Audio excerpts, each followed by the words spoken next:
This hearing's called to order. Good afternoon. Let me say to folks who are attending, I apologize. The hearing was delayed in our start time. We had a series of votes on the Senate floor that just concluded. And so welcome to our witnesses. This past April, this subcommittee held a hearing on social media bias with witnesses from Facebook and Twitter. As I noted then, any inquiry into big tech's censorship practices must take an especially hard look at Google. That's what we're doing here today. Google's control over what people hear, watch, read, and say is unprecedented. Almost 90% of internet searches in the United States use Google. Google's domination of the search engine market is so complete that to Google is now a commonplace verb. With that market power, Google can and often does control our discourse. And sometimes tech companies talk about their products and the effects of those products as though they're forces outside of big tech's control. As we've heard time and time again, big tech's favorite defense is, it wasn't me, the algorithm did it. But Google's search engine isn't some supernatural force. It's a computer program written and maintained by people. So every time we search on Google, we see only the web pages that Google decides we should see, in the order that Google decides we should see them. Type a few letters into the search bar, and Google will tell you what you should be looking for. The same is true of Google's subsidiary, YouTube, the second most visited web page in existence. When you search on YouTube, programs written by people at YouTube provide you with the results. When you watch a video, a program written by the people at YouTube suggests what you should watch next. And when you submit a video, people at YouTube determine whether you've engaged in so-called hate speech, an ever-changing and vague standard meant to give censorship an air of legitimacy. This is a staggering amount of power to ban speech, to manipulate search results, to destroy rivals, and to shape culture. More and more, Americans are demanding accountability from big tech for that massive power. One thing is certain. Congress never intended to empower large technology companies to control our speech when it passed Section 230 of the Communications Decency Act. That provision, Section 230, gave tech companies special privileges that nobody else gets. If the New York Times or the Wall Street Journal were to publish an op-ed that libeled a private citizen, they can be held responsible. This is the case even when those organizations don't write the content that breaks the law. They can be held responsible merely for publishing it. Not so for companies like Google and YouTube. If someone uses one of those services to commit slander, or to transmit classified material, or to traffic guns or drugs, far too often Google is off the hook. Section 230 makes it immune. Big tech gets a perk, a subsidy, that no one else does.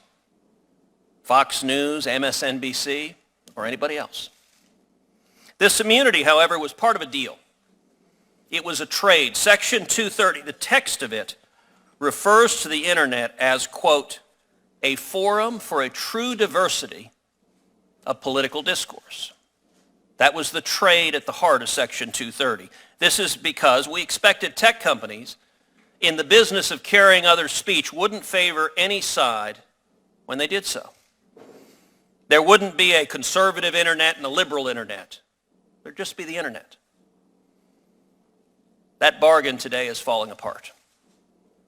Big tech continues to reap the benefits of a Section 230 subsidy. but the American people do not. The American people are instead subject to both overt censorship and covert manipulation. I believe it's time to rethink that deal. If big tech cannot provide us with evidence, clear, compelling data and evidence, that it's not playing Big Brother with its vast, immense powers, there's no reason on earth why Congress should give them a special subsidy through Section 230. And that takes us to the heart of the problem. Big tech is anything but transparent. Google is happy to collect data on everyone, everywhere, constantly. On you, on me, on all of us. They make sure they know what you search, what you shop for online, what you like. They track your location within a matter of feet so that they know when you visit a physical store. But the information sharing is a one-way street. This must change. Google cannot simply hide behind its algorithms. Big tech's algorithms and search engines only do what humans at companies like Google tell them to do. Just as big tech needs and wants data on all of us, the American people need and want data on big tech. They need it to profit. We need it to protect free speech. And I hope that today, Google will start to answer some of our questions fully and candidly so that we can assess how we can work together to protect the robust marketplace of ideas that American political discourse has been built upon. Senator Hirono. Thank you, Mr. Chairman. The calendar says it's July 16th, but it feels like Groundhog Day in the United States Senate. A little more than 3 months ago, this subcommittee held a hearing to explore allegations of anti-conservative bias in the tech industry. My friends on the other side were critical of witnesses from Facebook and Twitter. They claimed a vast conspiracy to silence conservative voices. After listening to some of the comments from that hearing, you might think that some liberal mastermind sits at the controls of those platforms, looking at 510,000 Facebook posts and 350,000 tweets posted every minute, and removes anything that might align with the Republican Party platform. I repeat now what I said then. Claims of anti-conservative bias in the tech industry are baseless. Study after study has debunked suggestions of political bias on the part of Facebook, Google, and Twitter. In June of this year, The Economist released the findings of a year-long analysis that ran on search results on Google's News tab. It found no evidence that Google biases its results against conservatives. In April, Media Matters completed a 37-week study into alleged conservative censorship on Facebook.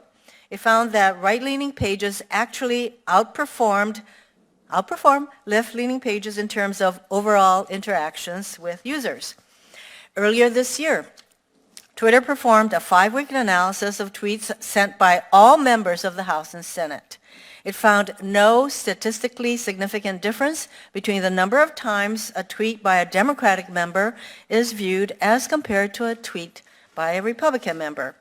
One of our witnesses, Professor Francesca Tripodi, has done her own research in this area, and she found no evidence that Google censors conservative content either in its main search product or on YouTube. In fact, she has found that conservative commentators like Mr. Prager, another of the witnesses today, are extremely adept at optimizing their content for Google's search engine, allowing them to capture massive audiences. Undeterred by this evidence, here we are again. 3 months after that initial hearing with Facebook and Twitter, it is now Google's turn to be raked over the coals. Google will be accused of political motives for some common sense actions that are entirely within their rights. Just like we saw at the president's so-called, quote, social media summit last week. President Trump invited a rogues gallery of social media's leading racists and conspiracy theorists to hear about supposed censorship by tech companies. but none of these people had actually been banned from any platform. Each remains free to use the megaphone social media provides to spread their messages of conspiracy and hate. This tilting at windmills comes at a cost. Fears of being tarred as biased have made tech companies hesitant to deal with the real problems of racist and harassing content on their platforms. According to a report by Vice, Twitter is afraid to use the proactive algorithmic approach it uses to remove ISIS-related content to rid the platform of white supremacist content. The reason? Twitter is afraid it might also catch content posted by Republican politicians. YouTube dragged its feet before taking any action against conservative commentator Steven Crowder, despite being informed of Crowder's 2-year homophobic harassment campaign against journalist Carla Maza. When YouTube did finally take action, it took the half measure of removing advertisements from Crowder's videos rather than removing him from the platform entirely. Browbeating the tech industry for a problem that does not exist also draws attention away from the real problems with Google and other tech companies. Last month, a New York Times investigation found that YouTube's recommendation engine served as a roadmap for pedophiles to find videos of younger and younger girls, sometimes as young as 5 or 6 years old. That followed a Wired report on the way pedophiles use the comment section of YouTube videos to identify and share videos of children. A recent Wall Street Journal investigation found that YouTube is overrun by videos pushing fake claims for cancer cures. This is after YouTube stoked the flames of the anti-vax movement to the point that measles has returned to this country. Another New York Times feature documented the radicalization of a young man who followed YouTube's recommended videos down an alt-right rabbit hole. Google is a big, successful company. It employs some of the smartest people in the country. There is no question in my mind that it can solve these problems, real problems. Unfortunately, as long as we're busy making Google defend itself with clear and convincing evidence, no less, from bogus claims of anti-conservative bias, it has no incentive to address these real issues. I'm hoping another of our witnesses can shine some light in this area. Andy Parker is the father of journalist Allison Parker. Allison worked for CBS affiliate WDBJ in Roanoke, Virginia. In August 26, 2015, she and her colleague Adam Ward were conducting a live interview when they were attacked by a gunman. Allison and Adam died at the scene. Video of the shooting quickly spread on social media, including Google's YouTube. For the past 4 years, Andy has sent letters to Google.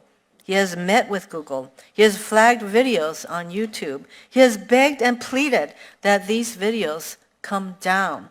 Despite Andy's efforts, you can still find video of the tragedy on YouTube to this day. And I want Google to tell us why that is. I look forward to hearing from Andy. His work to shine a light on Google's failures honors Allison's memory. It also provides a great public service, as I hope this subcommittee, the full Judiciary Committee, and the Senate writ large start to focus on the real problems presented by the tech industry and demand action. Thank you, Mr. Chairman. Thank you. Now happy to introduce our first witness, Mr. Karan Bhatia from Google. Karan Bhatia currently heads Google's Global Public Policy and Government Relations Department. Before joining Google, he served as Deputy Undersecretary of Commerce for Industry and Security from 2001 to 2003, as Assistant Secretary of Transportation for Aviation and International Affairs from 2003 to 2005, as Deputy U.S. Trade Representative from 2005 to 2007, and as Head of General Electric's Government Affairs Division from 2008 until 2018. He is a graduate of Princeton University and Columbia Law School. Thank you for joining us, Mr. Bhatia, and would you please stand and be sworn in? If you raise your right hand, do you swear or affirm that the testimony you are about to give before this committee will be the truth, the whole truth, and nothing but the truth, so help you God? Mr. Boccia, you may make your opening statement. Thank you, Senators. My name is Karan Bhatia. I lead the government affairs and public policy function at Google. Previously, as mentioned, I served in the George W. Bush administration.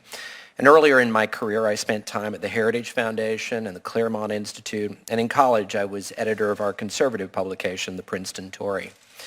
I am a first-generation American. My parents imparted to me an abiding passion for the principles of free speech, democracy, and free markets. And this same passion makes me enormously gratified to work at Google, a company that embodies these values every day around the world. Google is a proudly American company growing across the U.S. We're investing more than $13 billion to expand our presence in 14 states this year, creating thousands of American jobs. We are also a global company and a big American exporter, competing vigorously with competitors from around the world. Through our Grow with Google program, we are proud to work with thousands of small American businesses, enabling them to tap into the commercial opportunity of the internet. We are a company focused on the future as well, investing billions of dollars annually in R&D and innovating new products to help people live better lives. For example, by applying artificial intelligence to enable earlier detection of cancer or predict natural disaster. But above all, we are a company of more than 100,000 people with a wide range of views, nationalities, and backgrounds dedicated to the company's mission of organizing the world's information and making it universally accessible and useful. We live in an amazing time for the free flow of ideas. Never before in the history of mankind has it been possible for so many people to share so many ideas with so many others at so low a cost and through so many different avenues. Internet platforms have been transformative and powerful tools for the marketplace of ideas. Among the many beneficiaries of the internet have been political groups. From the Tea Party movement in the United States to the Arab Spring, the internet has enabled people to spread political messages and build political communities. Providing a platform for sharing a broad range of information is core to our mission. It is also core to our business model. Google needs to be useful for everyone, regardless of race, nationality, or political leanings. We have a strong business incentive to prevent anyone from interfering with the integrity of our products or the results we provide to our users. So let me be clear, Google is not politically biased. Indeed, we go to extraordinary lengths to build our products and enforce our policies in an analytically objective, apolitical way. Our platforms reflect the online world that exists. Our job, which we take very seriously, is to deliver to users the most relevant and authoritative information out there. And studies have shown that we do just that. Objective third-party studies, including most recently a comprehensive year-long assessment by The Economist of Google's results, have found no evidence of bias in either direction. Additionally, in May of this year, our data scientists analyzed daily click-through rates on search results to the official websites of members of Congress.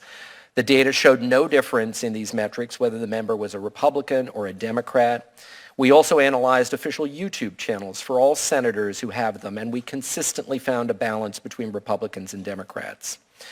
Our platforms, such as Google Search or YouTube, deal with massive amounts of information. And to manage these volumes, we rely on algorithms and implement testing and evaluation by third-party raters. None of our systems are designed to filter out individuals or groups based on political viewpoints. Operating at the scale we do, we're bound to get criticism from both sides, and we do. From time to time, for example, political ads may violate our advertising guidelines, and we've disallowed ads from both Democrats and Republicans. From time to time, our knowledge panels, which help you find quick facts when you search for information about topics like Hillary Clinton or the California Republican Party, may reflect erroneous information from the web and will need to be corrected. We work hard to learn from our mistakes and improve our products, but these mistakes have affected both parties and are not the product of bias.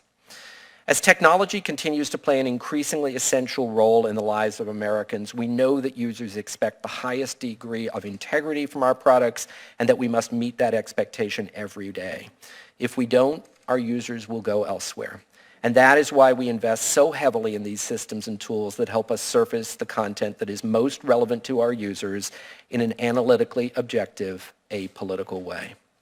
Thank you for this opportunity. I look forward to answering your questions.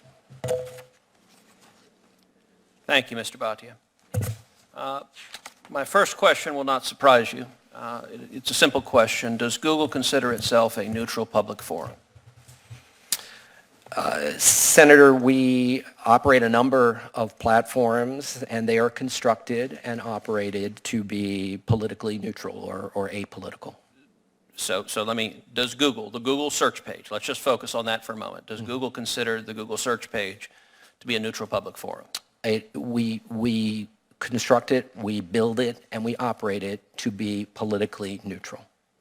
Does Google consider YouTube to be a neutral public forum?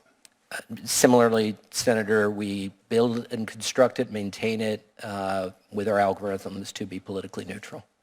Mr. Bhatia, I'm going to ask my staff to give you a hard copy of a document that was released recently that we also sent to you ahead of time, so this should not be a surprise. It is a document that at least purports to be authored by Google. The title of the document is The Good Censor. How can Google reassure the world that it protects users from harmful content while still supporting free speech? And it's dated March of 2018. Is this document, in fact, a document that was prepared within Google? I've seen the document before, Senator. I've seen references to it. I understand that it was, yeah. Okay. So I want to refer to you, and the copy you have, the only alteration to it is we've written page numbers on it just for ease of reference. So those are handwritten. Other than that, this is identical to what we printed from online. And with no objection, I'm going to enter a copy of this in the record with the notation that we did write page numbers on it. I want to refer you initially to page 14. Or on page 14, this Google document says an important U.S. federal statute from 1996 supports this position of neutrality. And it describes how under Section 230 of the Communications Decency Act, tech firms have legal immunity from the majority of the content posted on their platforms. And that this protection has empowered YouTube, Facebook, Twitter, and Reddit to create spaces for free speech without fear of legal action. So Google itself understood on the face of this document that Section 230, that immunity is predicated upon, as the title of this page says, neutrality. I'd now like to refer you to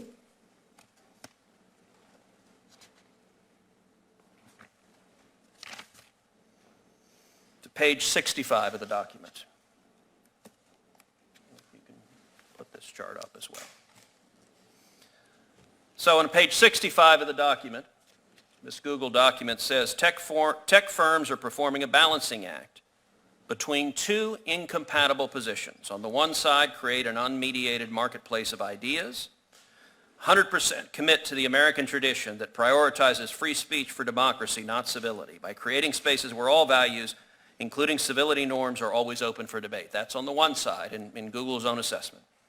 On the other side is create well-ordered spaces for safety and civility, 100% commit to the European tradition that favors dignity over liberty and civility over freedom by censoring, and I will note this is Google's word, censoring, racial and religious hatred even when there's no provocation to violence. Now this Google document lays this out as a balancing act between two incompatible positions, but yet 2 pages later in the document, on page 67, Google concludes, in the eyes of big tech, which side has won out. And indeed, according to Google's document, The Good Censor, Google says tech firms have gradually shifted away from unmediated free speech and towards censorship and moderation. So I guess my first question is this accurate? Does Google engage in, using your own words, censorship and moderation?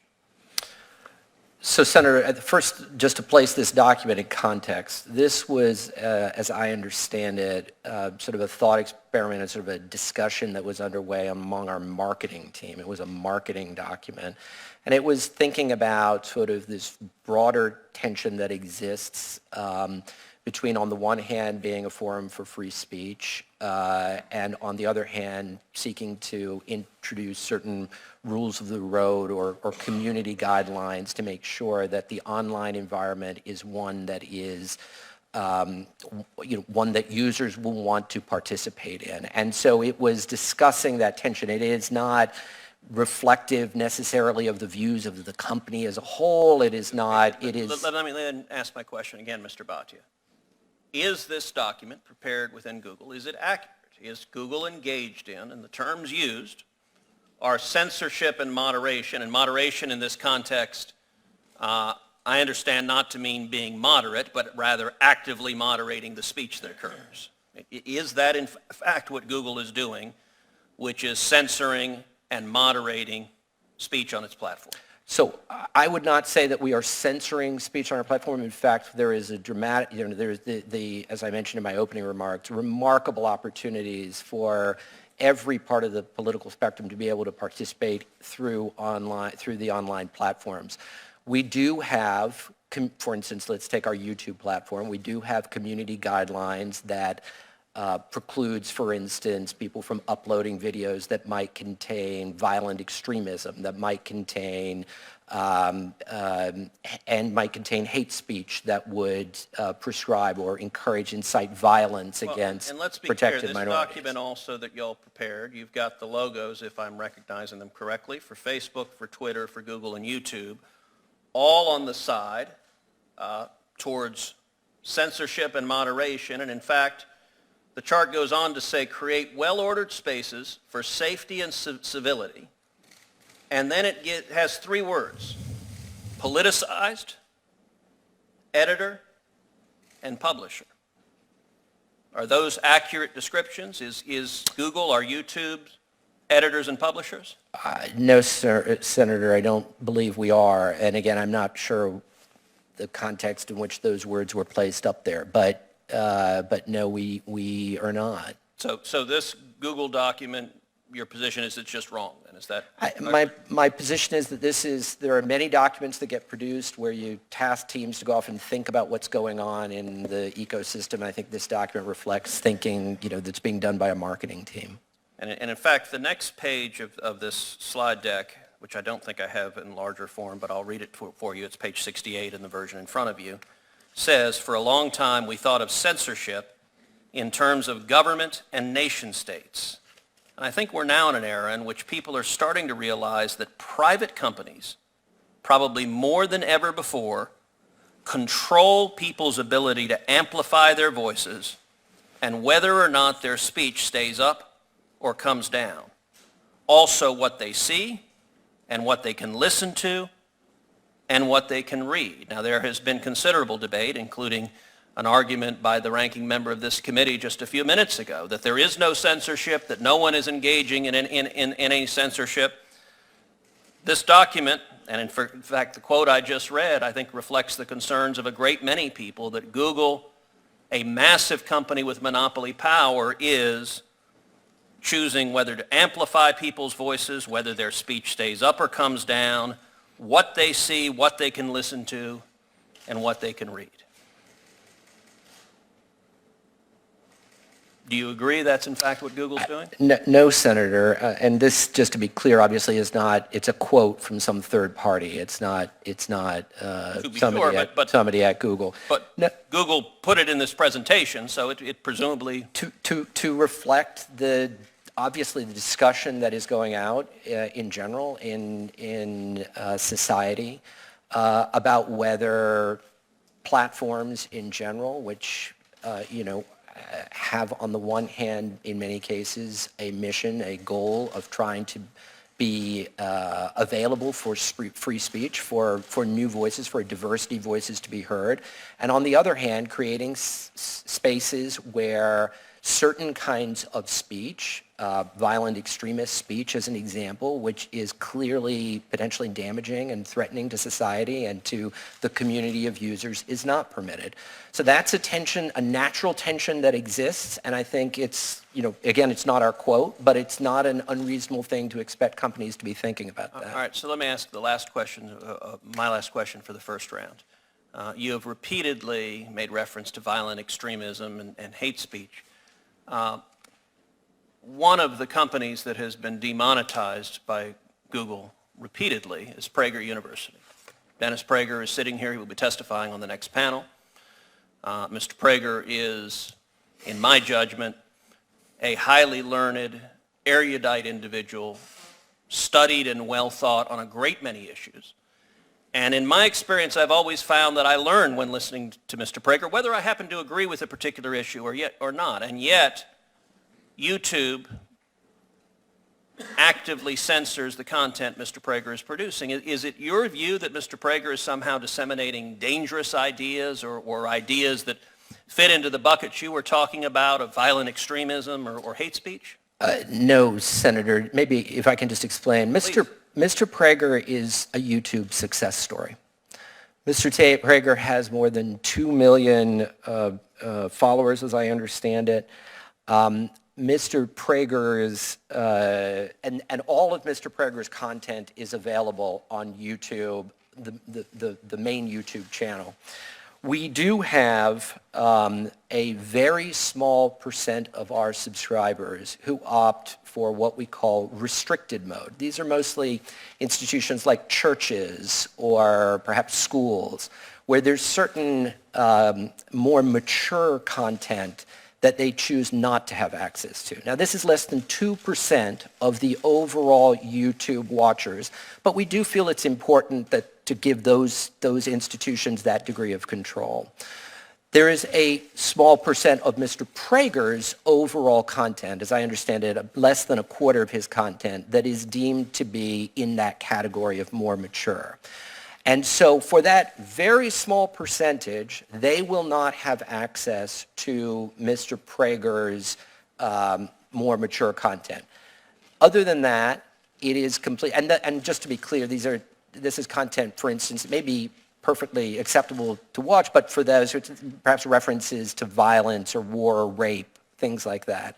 So that's the basis. My understanding, just for the record, is that PragerU has produced 325-minute videos, and that YouTube has censored 56 of them, so roughly 20%. Among those that are censored include a video on the Ten Commandments. Another one censored includes a video on the history of the nation of Israel. The restrictions are purportedly for blocking things like pornography, but apparently in YouTube's world, talking about the Ten Commandments and the nation of Israel is comparable and should be blocked. Respectfully, Senator, that's not right. Okay. Please explain. What I was trying to explain is all of Mr. Prager, the Ten Commandments, all those are available to 98% of YouTube viewers, 98.5, I believe. 1.5% of our viewers have activated, again, this restricted mode. Churches, schools, maybe libraries that don't want to have their viewers exposed to more mature content. The video, I believe the Ten Commandments video, for instance, contains references to murder and I believe potentially Nazism or World War II, something along those lines. There are other videos that have in that category, in the number that you referenced, 56, whatever it is, that may make reference to rape. That's the reason, but they're not censored. They're available to everybody who's using normal YouTube. They are not available to the small subset who have chosen to activate restricted mode. Senator Hirano. Thank you. It's very clear that all of these platforms, they do remove certain kinds of content. That is not the issue that the chairman is trying to focus upon. And really the premise of this hearing is not the removal of for example, violent speech, but the premise of this hearing is the targeted removal of conservative speech or content. So, that's what the chair would like to focus us on. And Apparently, the Ten Commandments video has Nazi imagery, so that may be one of the reasons that it's restricted. Does Google discriminate against conservatives in some way? Do you actually have an algorithm that somehow identifies, I don't know, the world of conservative content? Because you just mentioned that Mr. Prager, who puts a lot of this kind of content on various platforms, he has, what, 2 million followers, and most of his content is totally available on YouTube, so I find it really amazing that he is here to testify that he's being targeted for content removal. So anyway, does Google discriminate against conservatives, whether on Google Search, YouTube, or any other platform? No, Madam Senator. Does Google Search discriminate against conservative content? No, Madam Senator. We don't factor political leanings into our algorithms at all. What role does a user's political party affiliation play in applications of Google's content moderation policies? We don't know our users' political, it bears no relevance into our algorithmic returns. You mentioned, well, obviously you're familiar with Dennis Prager. He is a witness on the second panel, and he has sued Google for alleged censorship of his videos on YouTube. So you're familiar with his organization, PragerU? I am. Approximately how many PragerU's videos are available on YouTube? I don't have the exact number. Oh, does 672 sound right? It could be right, yes, ma'am. How much does PragerU pay to host those videos on YouTube? I don't believe we charge anything. How many times have PragerU's videos been viewed on YouTube? I don't have an exact number for how many views all of them have, but again, I know that he has millions of subscribers. Well, would it surprise you to learn that PragerU's videos have been viewed nearly 1 billion times on YouTube? No, it would not. Have any PragerU's videos been removed from YouTube? Totally removed? No, ma'am. So I want to show you a chart. This is a version of a chart Google submitted in the lawsuit by Mr. Prager. It shows the percentage of different organizations' videos that are not available in restrictive mode due to mature content. So it shows that fewer than 23% of PragerU's videos are unavailable in restrictive mode. And this is less than the percentage of videos unavailable in restricted mode from the Huffington Post, Vox.com, The Daily Show, The Young Turks, and other organizations that are generally viewed as liberal. You notice that a lot more of those so-called liberal sites have a higher percentage. So to your understanding, is this chart, which was submitted under penalty of perjury, accurate? Yes, Senator. So if Google's treatment of PragerU is meant to show Google's anti-conservative bias, Google isn't doing a very good job of it. So to go further, Andy Parker is in the audience and will be a witness on the second panel. Andy's daughter, Allison, as I mentioned, was murdered on live television while conducting an interview in 2015. Footage of that murder can still be found on YouTube today. I understand that when Andy first approached Google about having the footage taken down, Google's response was that Andy himself should identify any videos of the murder and flag them to Google for a takedown. Google is an $800 billion company with nearly 100,000 employees. Why should a father have to search for, watch, and flag videos of his daughter's murder in order to have it removed from YouTube? Why can't Google do this itself? So, Senator, first of all, let me start by expressing my own and on behalf of Google's,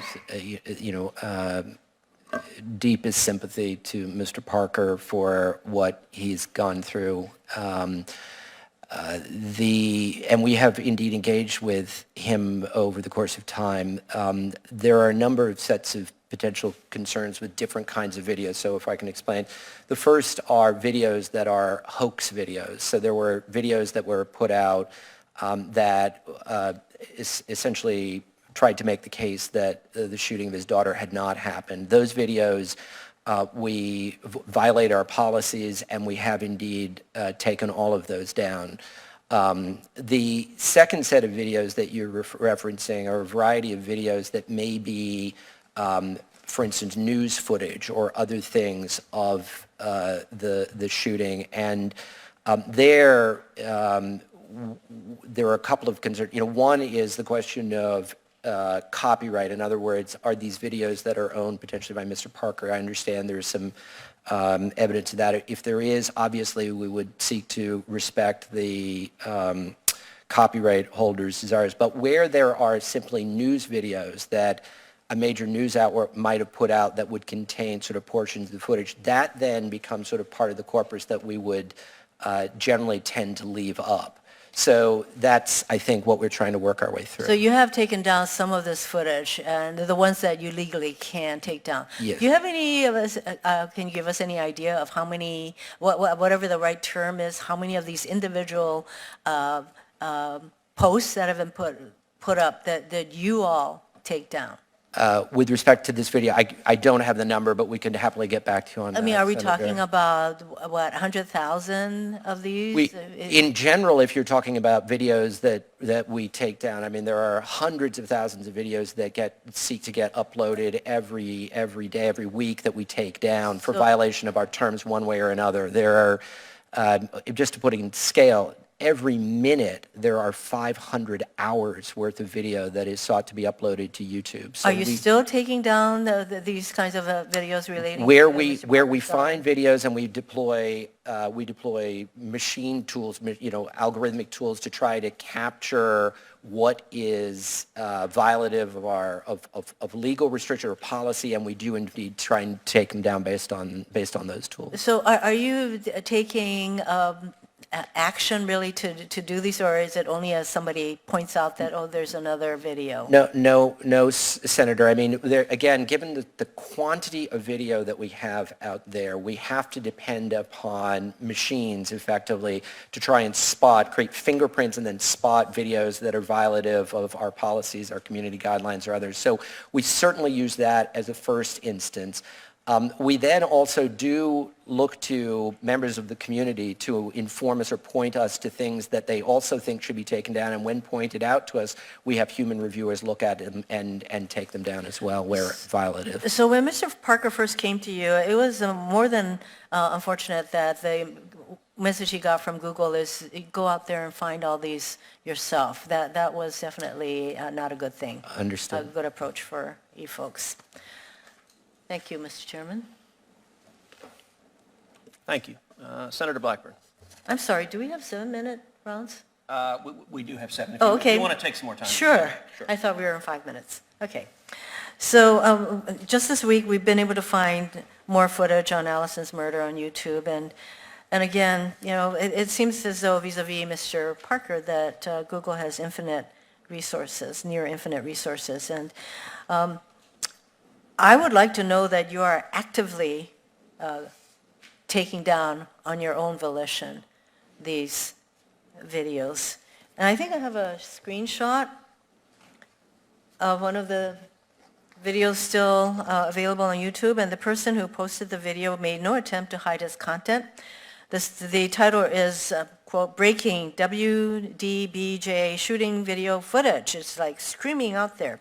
And the description states a gunman is on the loose after killing 2 broadcast journalists in a shooting that was captured on live television, etc. And I understand that content moderation can be a difficult task, but it doesn't look like it should be in this case. It's right out there. What possible explanation does Google have for why this video slipped through the cracks and has remained available on YouTube since August of 2015? Again, I'm not familiar with this specific video that you've got a picture of up there, Senator. It again would depend upon the nature of the video that had been put up. If it was, again, a hoax video of some type, it clearly would transgress our policies and would come down and should come down. If it is news footage that another well, news let's organization assume that put this up. is not any of those categories that you can't. So if it violates, just to be clear, if it violates our policies, it should come down. I wouldn't know why it would be up. If it doesn't violate our policies, obviously So that's a does different matter. that, in and of itself, breaking the shooting footage, wouldn't that just raise a lot of red flags? Wouldn't it violate? It would depend really upon the nature of the video, in all honesty. There are sometimes news events that would be things that might be difficult for viewers to watch, but nonetheless would be, put out there on major news channels and would be probably appropriately included. But again, I can't really tell from looking at Well, this. is it the same screenshot that I'm referring to? So again, this is a screenshot from May 30, 2019. It's pretty recent. Showing that Andy's team flagged this video for Google, it appears that the only thing Google did in response is label the video as adult content and ask users to confirm their age before watching the video. I would think this would be just taken down.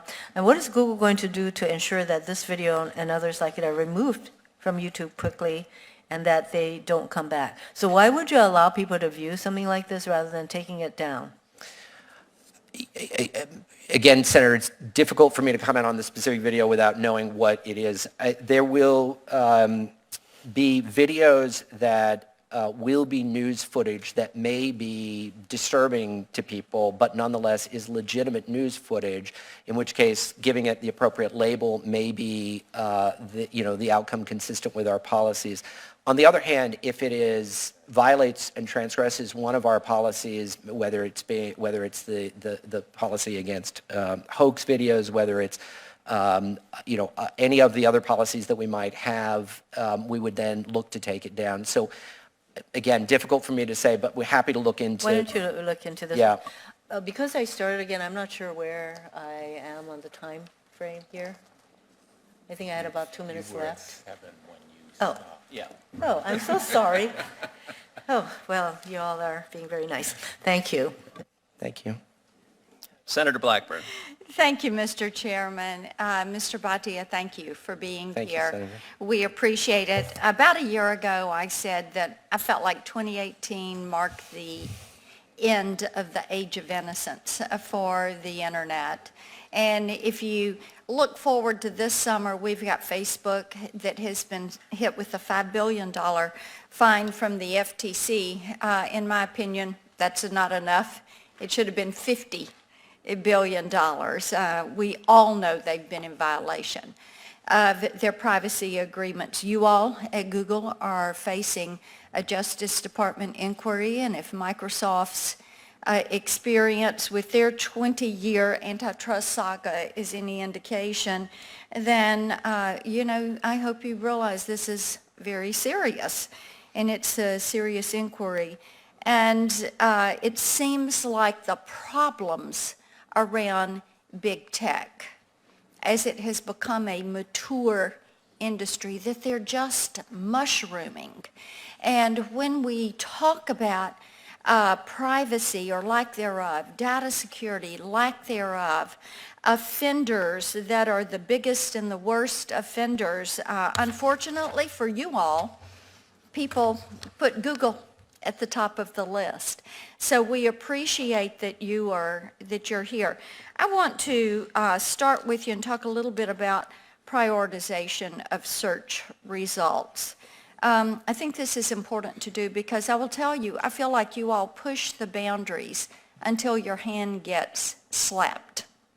As a mom and a grandmom, I would tell my kids, don't do that again. And they would try it again, and they would try it again. And that's kind of what I see with you all. But a big business company like you ought not to be having such childish behavior where you do something and you get your hand slapped, waiting to see if we are going to get after you or a federal agency is going to rein you back in. You're always out there pushing to the limit. And in doing this, you have a practice that seems that you suppress competition. And we know that that Google has, through Google Plus, you have prioritized search results over Yelp and TripAdvisor. You did that until local search providers really pushed back on you and said you can't do that. Now we see what you're doing is consolidating many of the travel offerings together.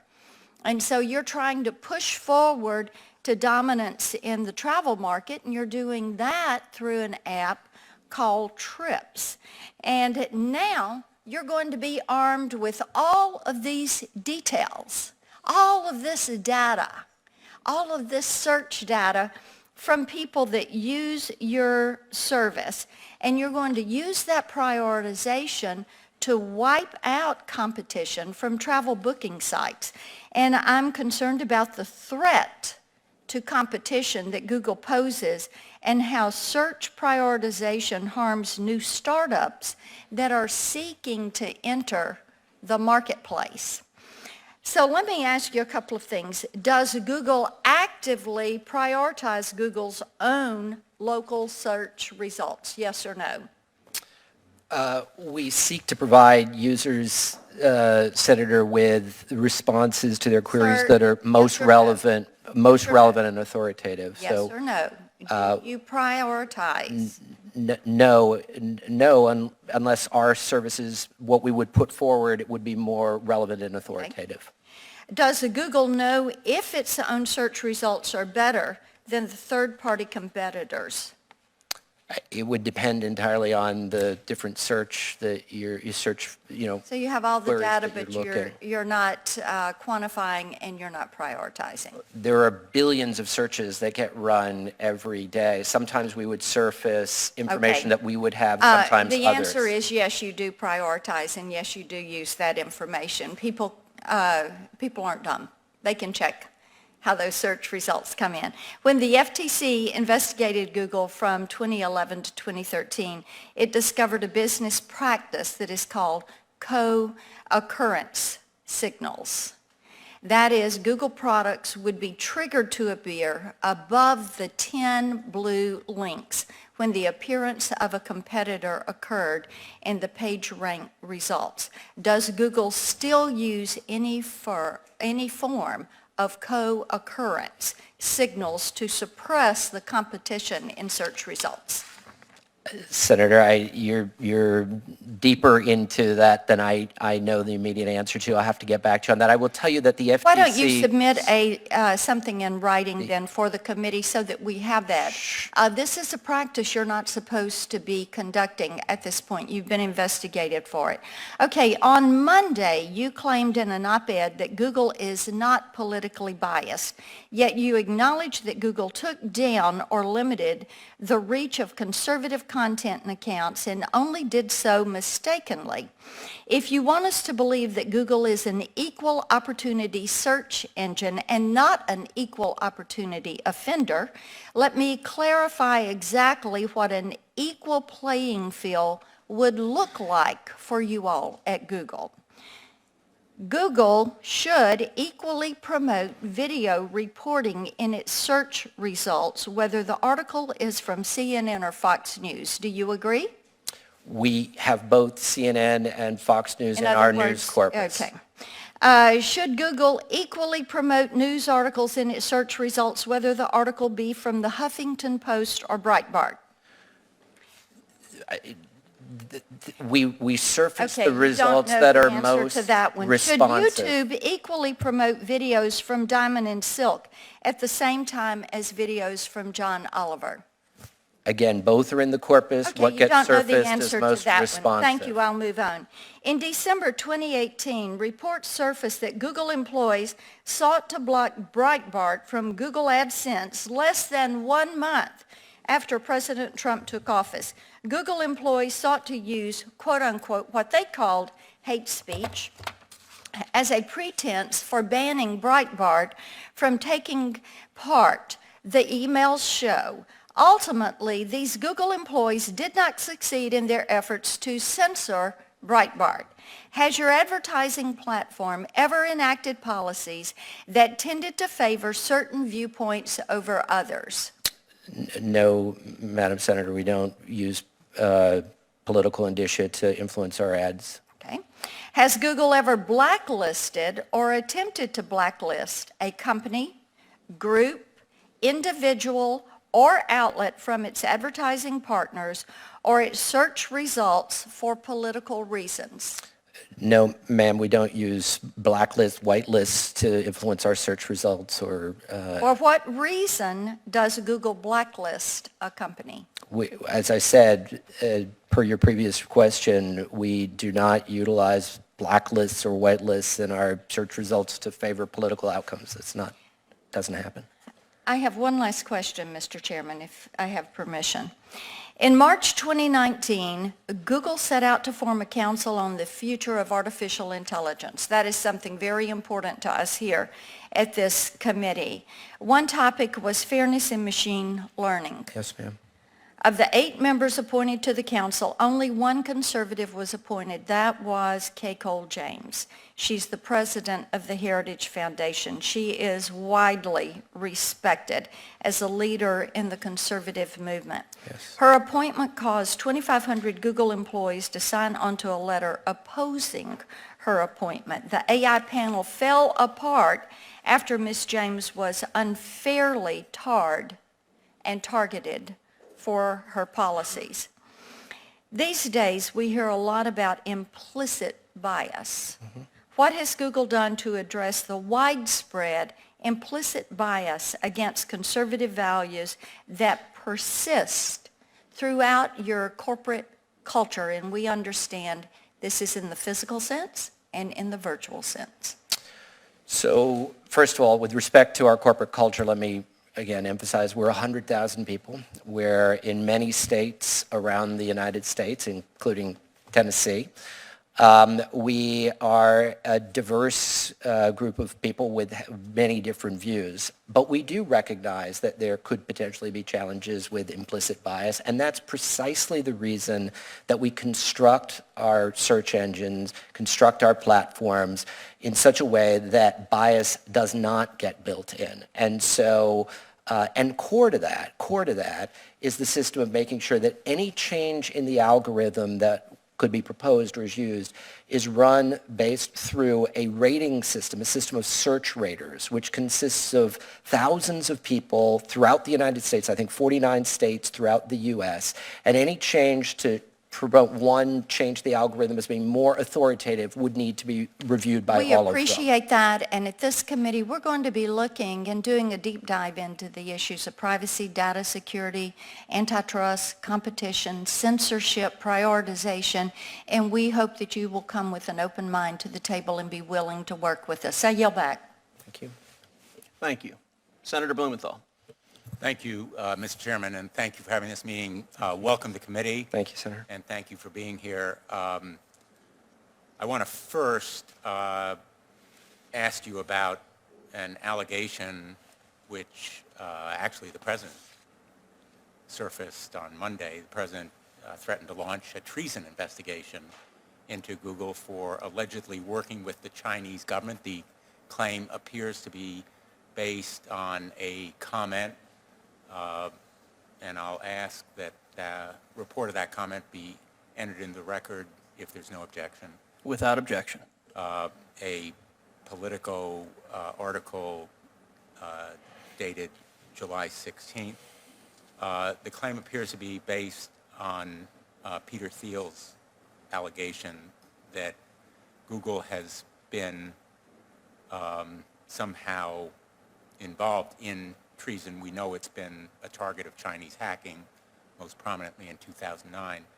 Have you found any evidence of infiltration of your management or your private data by Chinese intelligence? Absolutely not, Senator. Has Google made any decision about its contracts with the United States government based on pressure or in consultation with China? Absolutely not.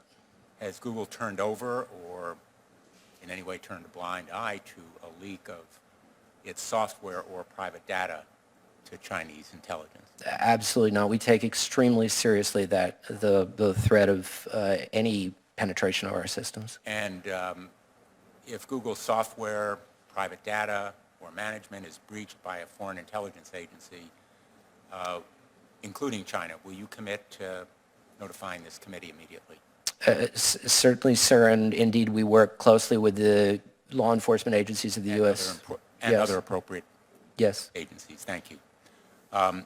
You know, I want to make an observation, which I think perhaps you've already sensed from the hearing, but also from comments made well prior to this hearing by myself over months, years, but by colleagues today on both sides of the aisle. The hourglass has run out on antitrust, on privacy, on moral imperative. Big tech, most particularly Google, is right now in the midst of a perfect storm. And it will require a restructuring and repurposing of what you do. And I hope that you are thinking radically, if I may use that term, not radically politically, but radically in terms of the role and responsibility that you have in modern American society, because I think it has to be changed profoundly. My complaint about the Facebook settlement, so far as what we know of it right now, is not the abjectly inadequate amount of the proposed penalty. $5 billion is barely a tap, not even a slap on the wrist, but the apparent lack of any structural, behavioral, or leadership reform that will be required. We don't know precisely what the outcome will be, but I think that it is more than a missed opportunity. It is a forsaken obligation if there is no radical order to restructure and change Facebook. On the issue that brings us here today, I want to first disclose that Robbie Parker is a former constituent of mine. His eldest daughter, his 6-year-old daughter, Emily, was killed in a shooting that is painful for any of us to recall, but most especially for him. And so I want to thank him and pay tribute to his bravery and his courage for being here a second time. Also, in the interest of full disclosure, I should tell you that the Connecticut firm representing him in his lawsuit against Alex Jones is one where one of my sons, my oldest son, works as a lawyer, but he and I have not discussed this case. Mr. Parker and other parents of those children repeatedly went to Google when Alex Jones and others used YouTube to quote, and I'm quoting him, regurgitate demonstrably and undeniably false information about the Sandy Hook shooting, while simultaneously attacking victims' families for profit, end quote. These lies were more than just false. They were malicious, they were cruel, they incited harassment, physical threats. They forced this family literally every day to relive their loss. And as Robbie Parker told us last time he was here, for too long Google and its peers were, quote unquote, complacent to the threats. This stuff is not speech, it's incitement, harassment, defamation. I respectfully suggest whatever your machines are, they're not working. Would you agree? Senator, if I may, just again, our hearts go out to Mr. Parker and his family for that tragedy. We believe that hoax videos of the kind that you reference and he had to experience have no place on any of our platforms. And we have taken the challenge, the need to address that very seriously, including most recently amending our policies earlier this year, our community guidelines, to make clear that any such video that comes up will be taken down immediately. We do, again, given the quantity of video that gets uploaded at any point in time, we have to depend on tools, on machines to try and spot those videos. We constantly are trying to improve them. and they are improving. Where we miss something and it gets caught by another, a viewer, we then take action against it. Well, speaking for Mr. Robbie Parker, who's not here today, but Annie Parker is, these kinds of policies, guidelines, forgive me, platitudes, are no substitute for effective enforcement.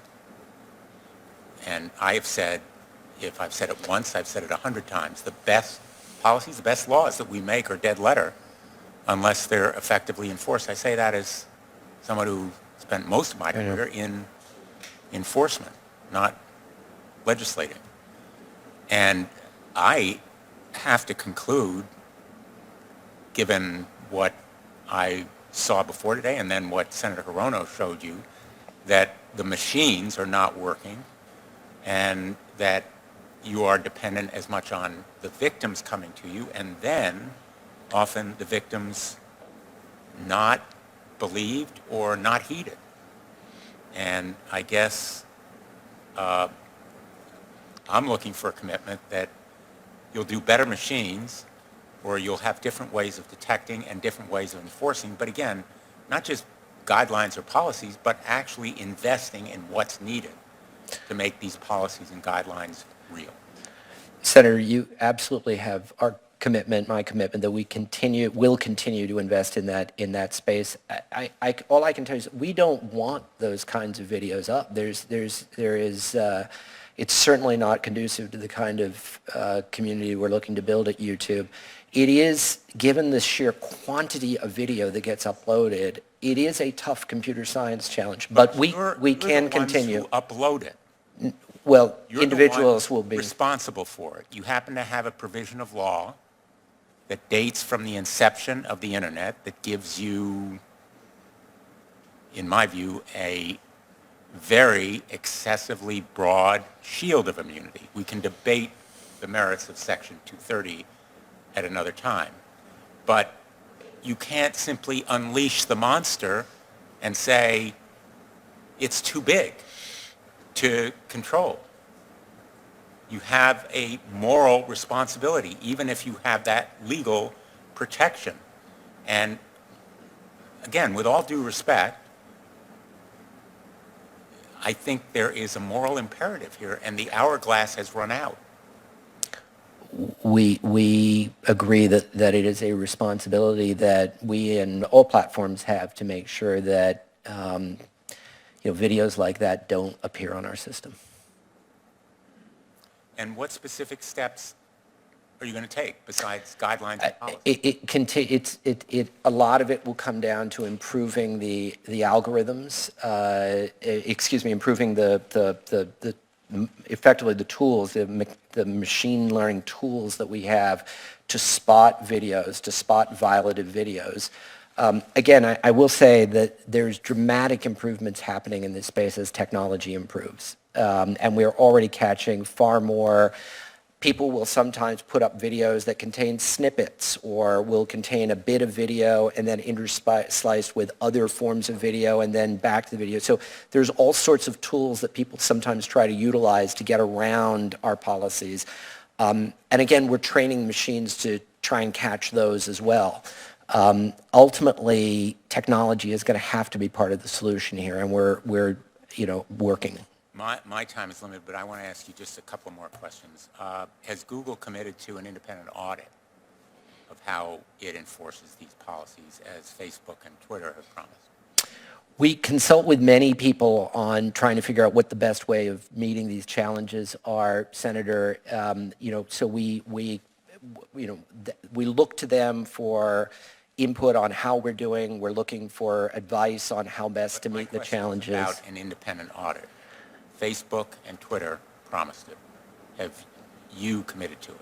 I think the answer is no. Not along the lines of what exactly you're referencing, I think, but we do. The answer is no. Why not? Well, are you talking about against hoax videos specifically, Senator? Well, they've committed to an independent audit of how their policies and guidelines are enforced. again, there are a lot of individual policies and guidelines that we apply. So YouTube community guidelines is an example, our advertising guidelines, our search rater guidelines. There are a lot of different guidelines. Each one we utilize different forms of effectively testing and verification to see how we're doing. So I'm not sure that a single audit of the entirety of what our guidelines or policies are would be viable. They committed to an audit of policy and guidelines specifically on civil rights, which is what has brought us here today. So Google committed to that same kind of audit. we have not yet. I think it's something that we will be looking at. We certainly have a great deal of, we look to the civil. We have engagement with the civil rights community, with leadership in that community to figure out how our. Limited, so I want to ask you, and I apologize for Please. interrupting, but last month one of your colleagues told the Commerce Committee, and I was doing some of the questioning, that recommendations for harmful misinformation have dropped, quote, by over 50% in the United States, end quote. These are views from YouTube's recommendation system, directed by YouTube itself from systems that it controls. Why have the number of views for harmful content dropped by only 1/2? Why hasn't the amount of traffic that YouTube itself is driving dropped to 0? You can control that. I'm not sure I entirely followed the question, Senator, but let me see. So the recommendation system that you're referencing beforehand, right. We have seen a significant diminution as we've implemented policies earlier this year that are designed to sort of get at some of these kinds of content that you're referencing before. So maybe hoax videos or content that tends to be, anti-vax kind of content, marginal content, significantly deprioritized as we have improved our algorithms for what is recommended. So we have seen a significant decrease in that. We're going to continue to work on it. With respect to, I'm sorry, I didn't follow the other part of the question. Well, I guess the question is, why haven't you reduced it to 0? And I'm going to yield back, Mr. Chairman, because I've Okay. Happy to continue to engage. Thank you, this Senator. Or we can Please. pursue it in written. Happy to. Thank you. Thank you. Senator Hawley. Thank you, Mr. Chairman. You say that Google takes its content moderation responsibilities very seriously. That's your testimony here today. Is that fair to say? You strive to be even-handed and neutral. Yes, we construct our algorithms to be politically neutral. Analytically objective and apolitical, I think, were your exact words. Exactly. Is that yes. right? And you don't impose filters based on political viewpoints. That's your testimony. That's correct. And despite the fact that almost exclusively your executives' employees donate to one political party, I think 1% of the donations that came from Google in 2016 went to Republicans or Donald Trump. All the rest went to the other party, Hillary Clinton, the Democrats. It is your testimony that you never use content moderation to advance an ideological agenda. Is that correct?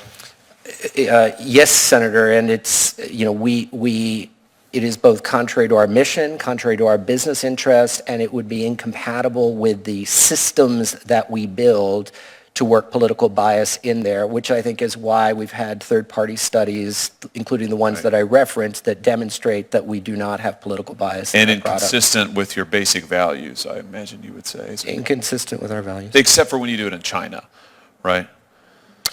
You're happy to censor for the repressive authoritarian Chinese regime, like for instance with Google.cn, happy to censor away any mention of Tiananmen Square, happy to help the Chinese government maintain control of all information within the country, happy to help them control the information flow to their own citizens. You're happy to do all of that.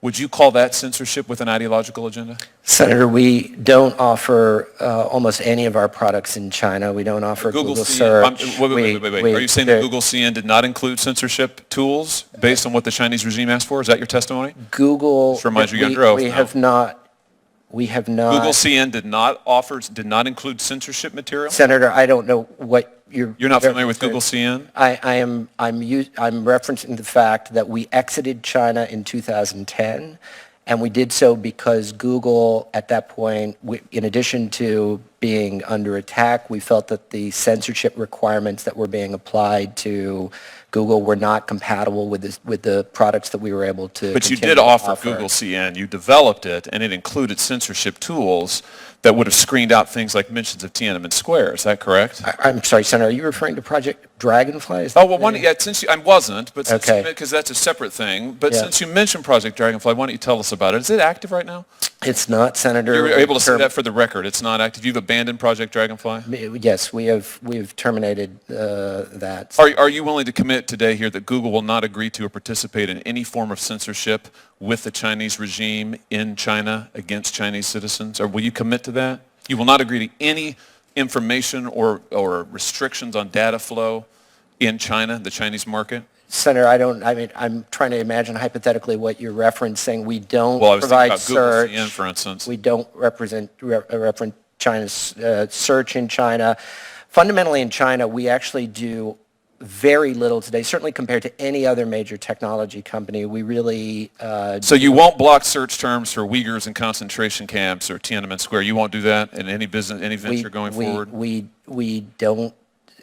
No, I'm not. censor it. I'm asking you won't, because we know you have in the past. That's what Google CN was. You know you've contemplated it with Project Dragonfly. I'm asking you now for a commitment. I'm glad to hear you say that Project Dragonfly has been canceled. I think that's news.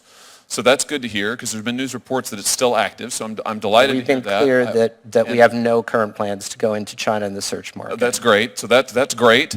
And you're committing to me here today that you will not in the future do so, and you will not engage in censorship in China. So what we are willing to commit to, Senator, is that any decision to ever look at going back into the China search market is one that we would take only in consultation with key stakeholders. Yeah, that's what you said in including response to Senator Blumenthal's questions about whether or not you submit to an audit. It was the longest no in the English language.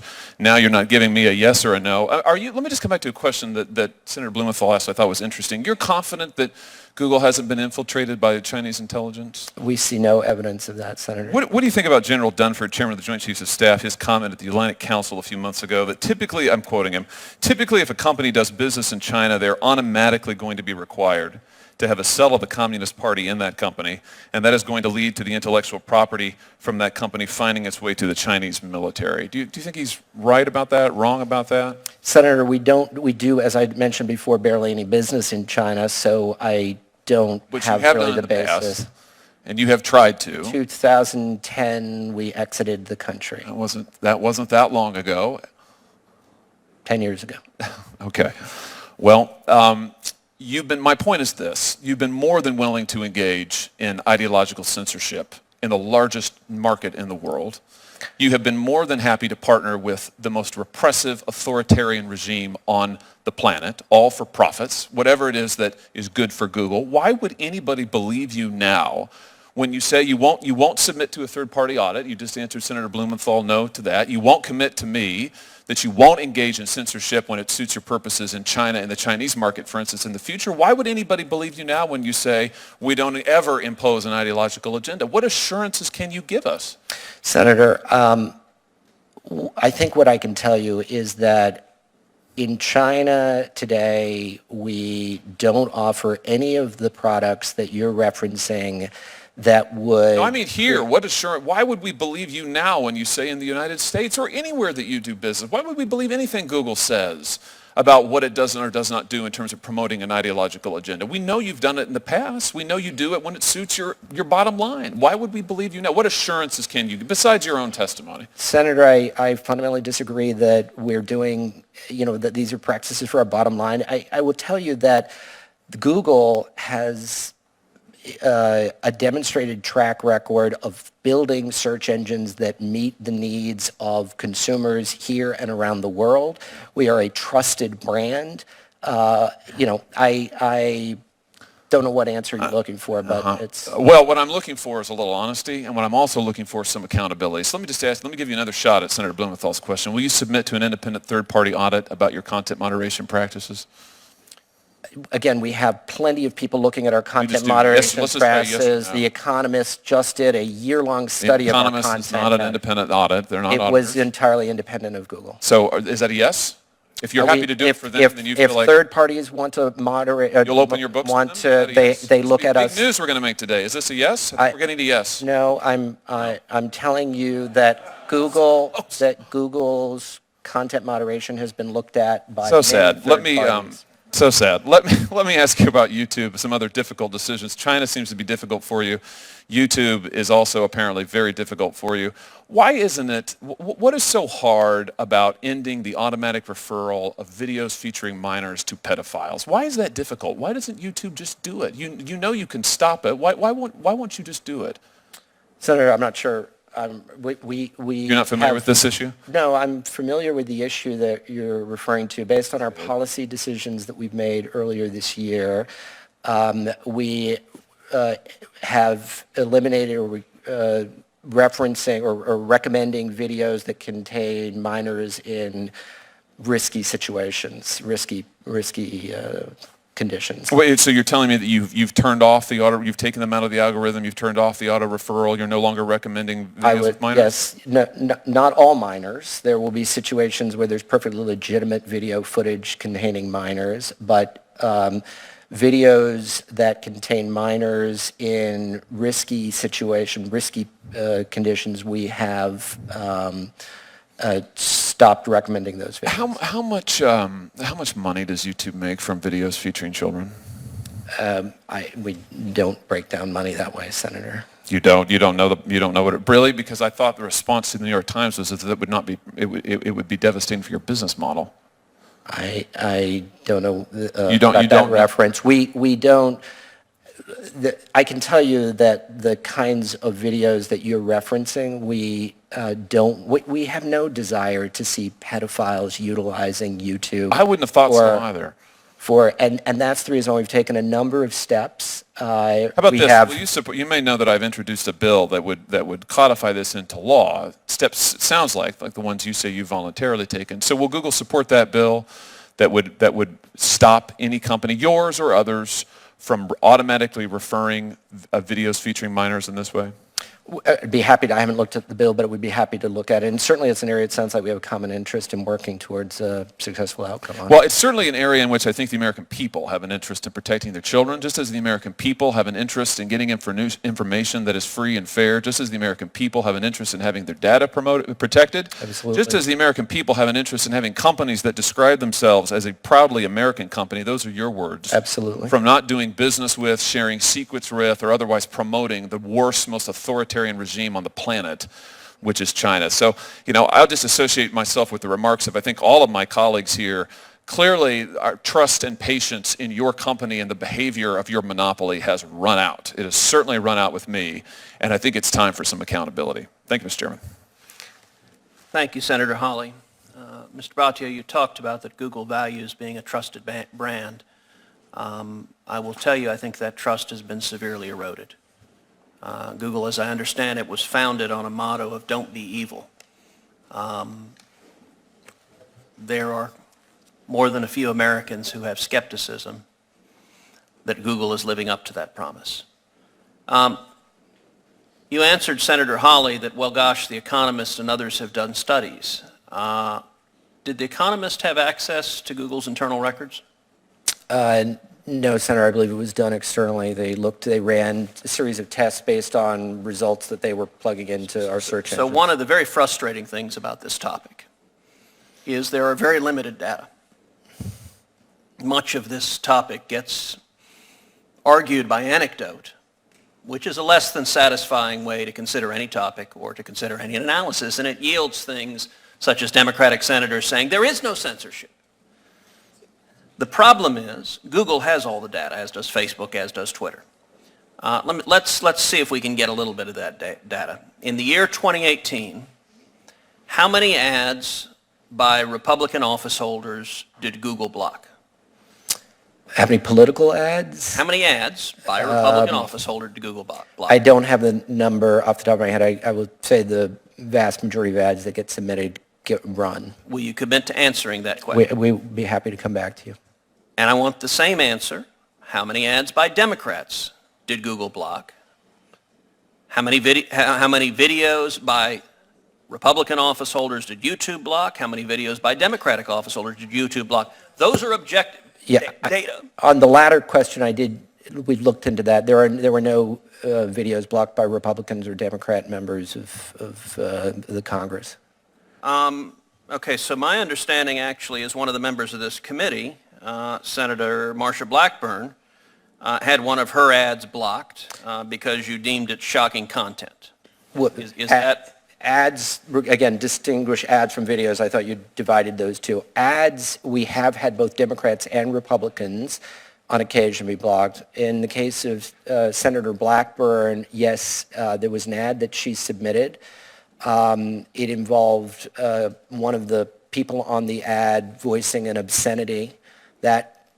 Although that was bleeped out, is that correct? That violates our policies. Well, it was clear what it was, apparently, and that was violated. So we went back, we talked to the senator's let me office say, and fixed I that. appreciate your commitment to answer these questions, and I'm going to ask them to you in writing. Mm-hmm. If Google will answer some straightforward questions that provide the data, that may go a long way either to exonerating Google or to demonstrating there's a real problem. And not only on the metric of Republicans versus Democrats, also on the metric of how many pro-life ads has Google refused to run.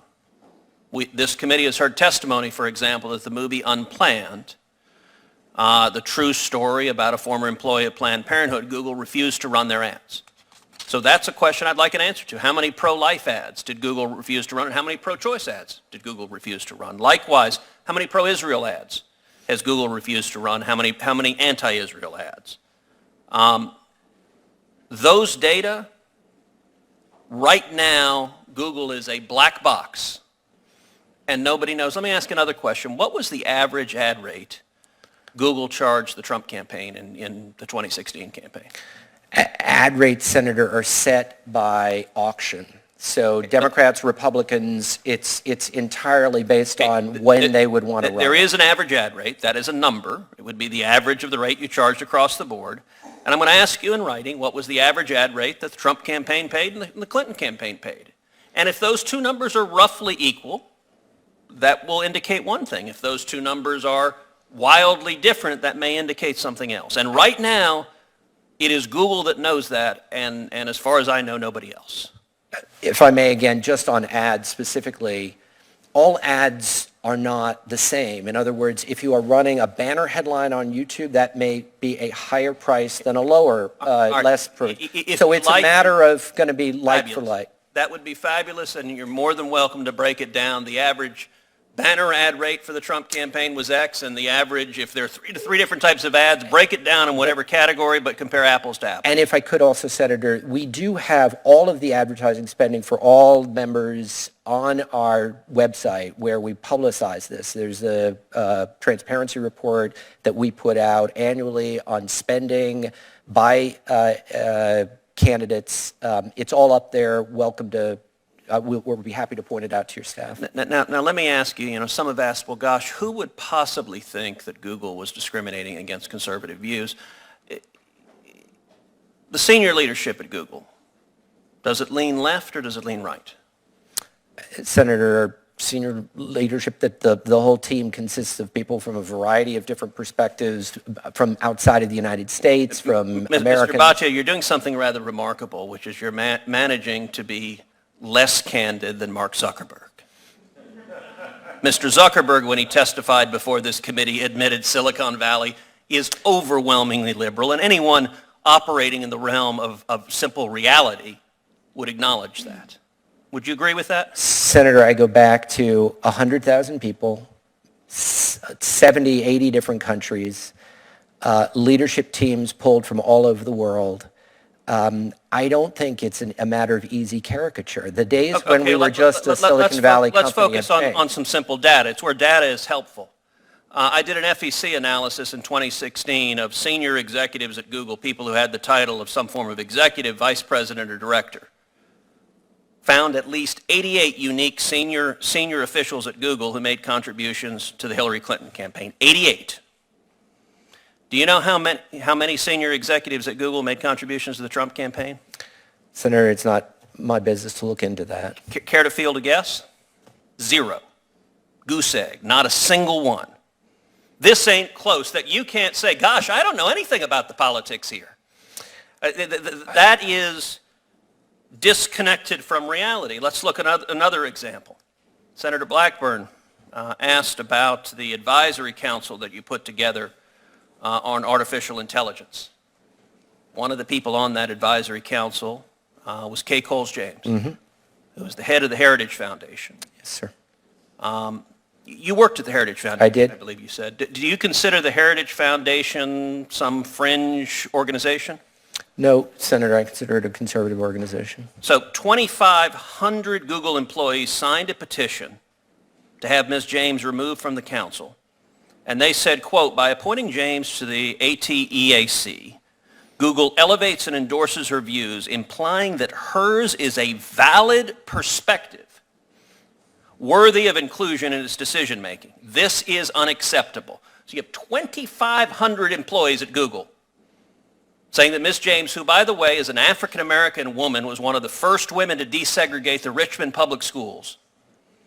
2,500 Google employees saying that her view is not valid or worthy of inclusion. Google, in response to this, dissolved the entire committee. Do you understand when you see that kind of bias saying a conservative African-American woman's views are not valid and not worthy of inclusion, that the American people would say, these guys are silencing voices they disagree with? Senator, the 2,300 amounts to something around 2% of the Google employees. But Google acted on their recommendation. No, You Senator. dissolved the committee. We did not, Senator. What happened in that situation was it was a committee that consisted of a number of members.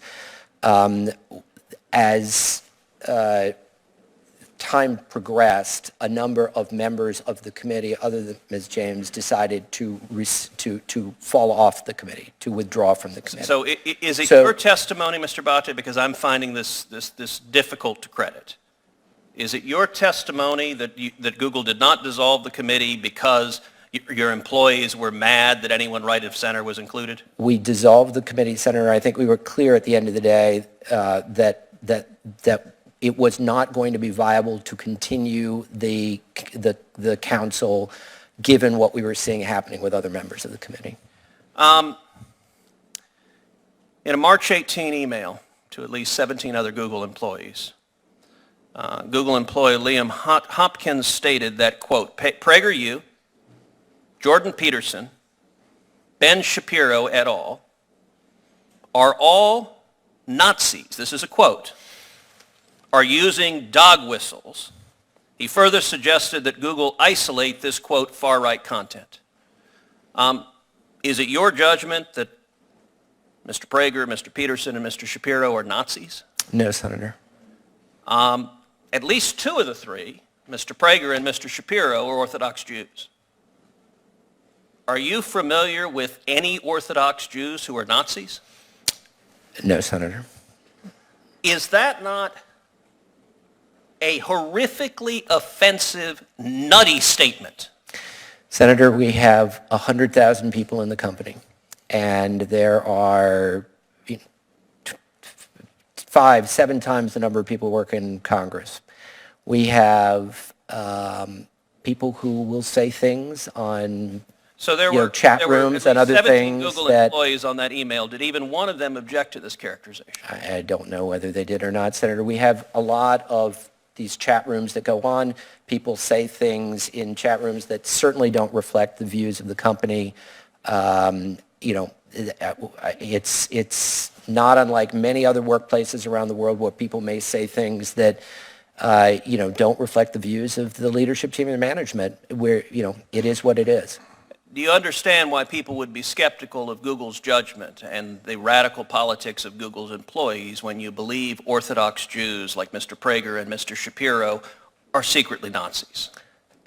Again, Senator, this is a statement that was made by an individual employee on some chat room board.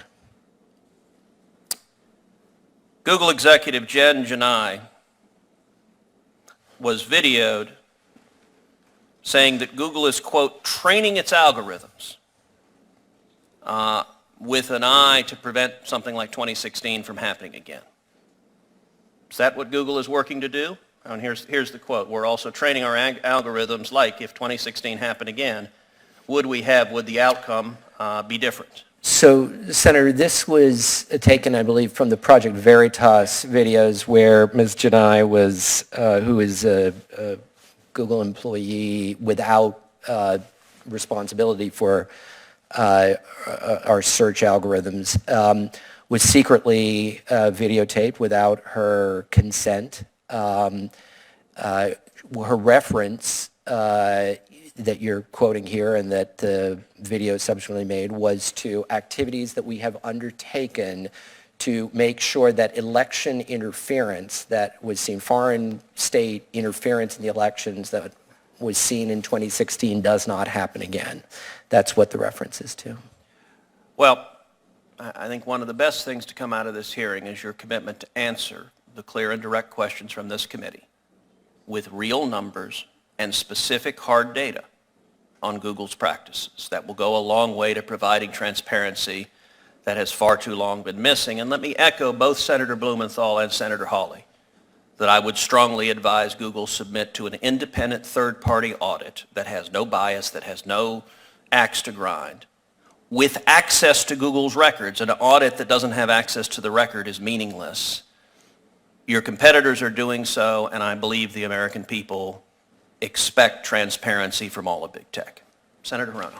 Just for clarification, so my understanding is that Google has a very different business model than Twitter or Facebook. So while those entities can agree to a third-party audit that would include, I guess, content, looking into their records in a way that they can, that still enables them to retain their, I don't know, business methods or whatever it is, but you're in a very different kind of category. Is that why you're having such a hard time saying that you would submit to a third-party audit of your content moderation practices? Well, Senator, we are in a very different space. We're not a social media platform the way the other companies, Facebook and Twitter you referenced, are. We're actually in many different platforms, and we have Gmail, we have Android, so there are a lot of different parts to our business. Certainly that adds to the complication. So you were asked whether, regarding your ads, okay, I understand that the business model is very different. So you were asked whether, you've taken down pro-life, pro-choice, pro-Israel, anti-Israel ads. Do you have an algorithm that actually flags out these words? No.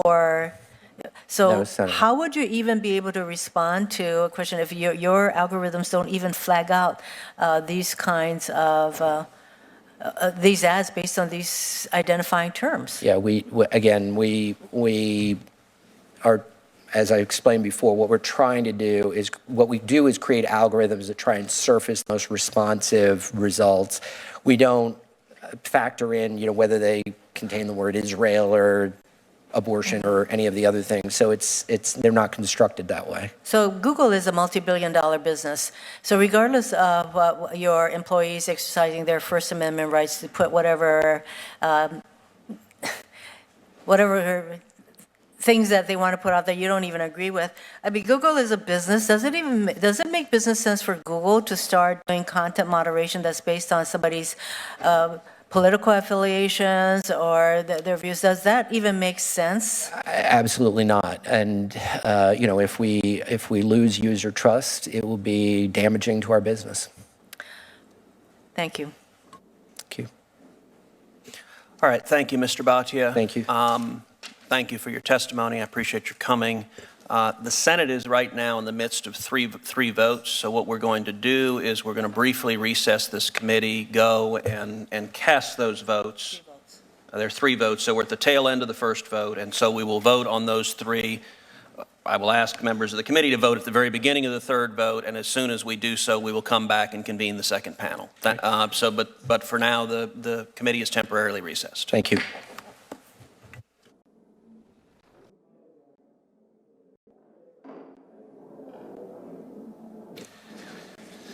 Good afternoon, everyone, and welcome back. I would ask each of the witnesses for the second panel to please take your seats. Apologize for that delay while we went through the 3 votes we had. We will now begin the second panel of 5 witnesses. Each witness will have a 5-minute opening statement followed by rounds of questions. The first witness is Mr. Dennis Prager. Dennis Prager is a best-selling author, a columnist, and a nationally syndicated radio talk show host.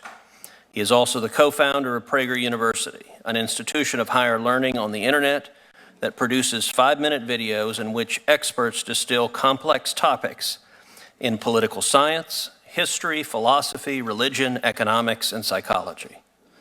Mr. Prager was previously appointed by President Ronald Reagan to the U.S. delegation to the Vienna Review Conference on the Helsinki Accords. He was also appointed by President George W. Bush to the U.S. Holocaust Memorial Council. Our second witness is Jason Kent. Jason Kent is the CEO of Digital Content Next, a trade association that serves the unique needs of digital content companies. Before joining Digital Content Next in 2014, Mr. Kent served in various executive roles, including as general manager and senior vice president at CBS Interactive, and as the director of Online Publishers Association. He is a graduate of Washington University in St. Louis. Our third witness is Mr. Andy Parker. Mr. Parker is the father of Allison Parker.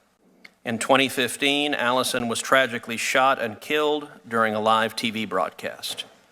Mr. Parker now travels across the country to advocate on gun control issues, and he has been working tirelessly to remove footage of his daughter's murder from YouTube and other internet sites.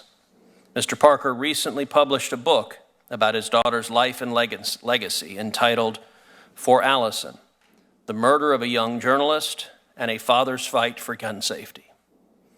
Our third witness is Dr. Francesca Tripodi, who is an assistant professor of sociology at James Madison University and an affiliated researcher at Data and Society. Dr. Tripodi's research focuses on how partisan groups interact with the media and the role that community plays in understanding what constitutes news and information. She received a PhD and an MA from the University of Virginia, an MA in Communication, Culture, and Technology from Georgetown University, and a BA in Communications from the University of Southern California. Our final witness is Dr. Robert Epstein. Dr. Epstein is an author, editor, and longtime psychology researcher and professor. He is currently a senior research psychologist at the American Institute for Behavioral Research and Technology, and he is a contributing editor for the Scientific American Mind. He is also the founder and director emeritus of the Cambridge Center for Behavioral Studies in Massachusetts, and the former editor-in-chief of Psychology Today. Mr. Prager, we'll start with you.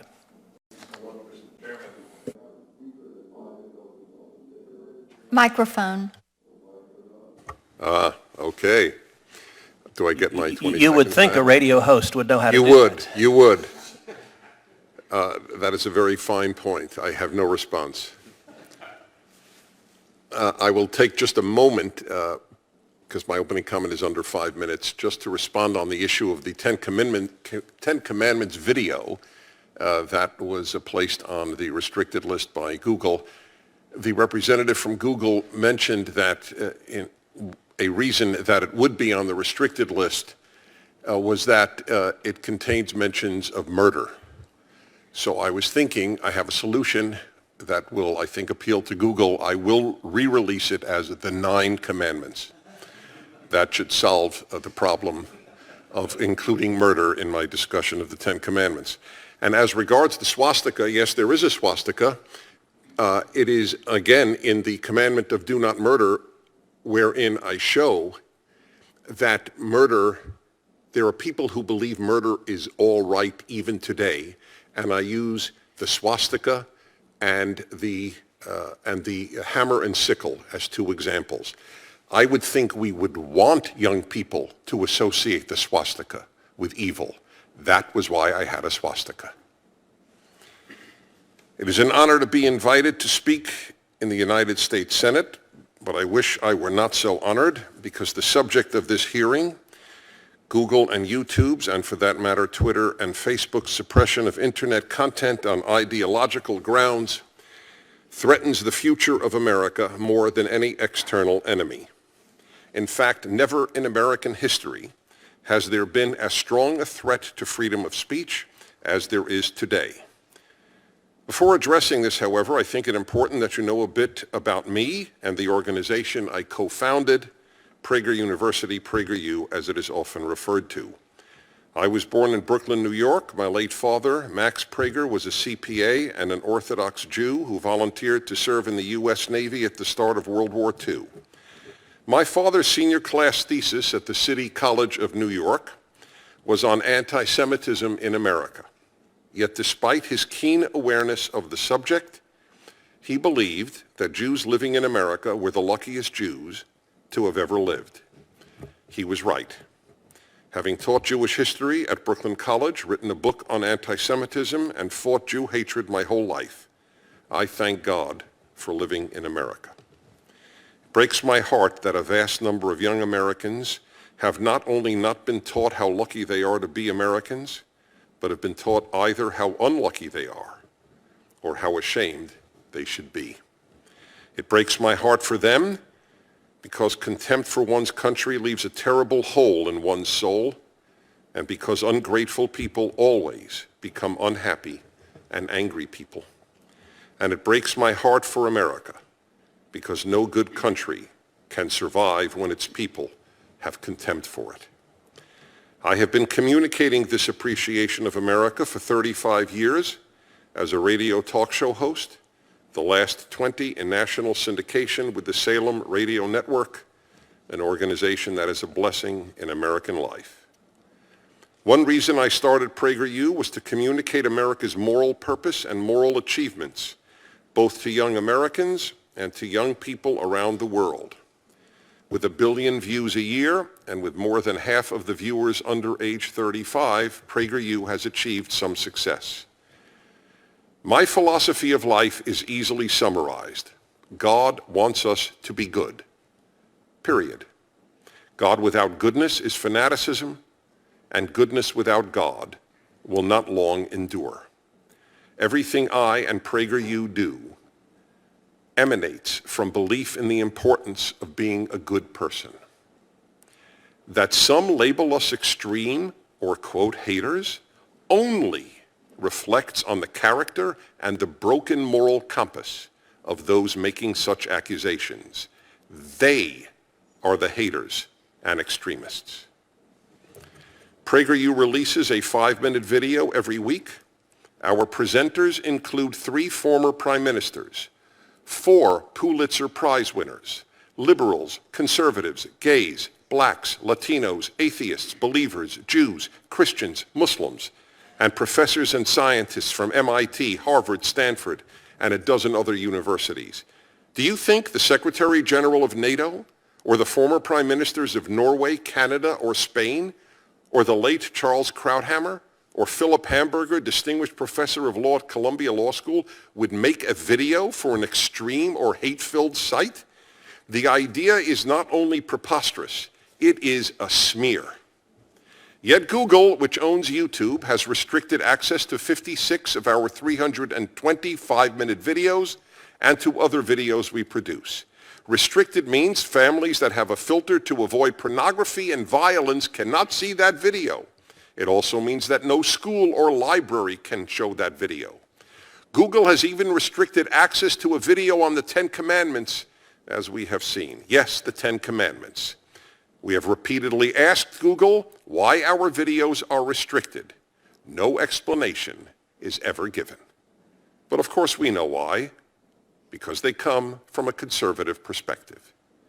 Liberals and conservatives differ on many issues, but they have always agreed that free speech must be preserved. While the left has never supported free speech, liberals always have. I therefore appeal to liberals to join us in fighting on behalf of America's crowning glory, free speech.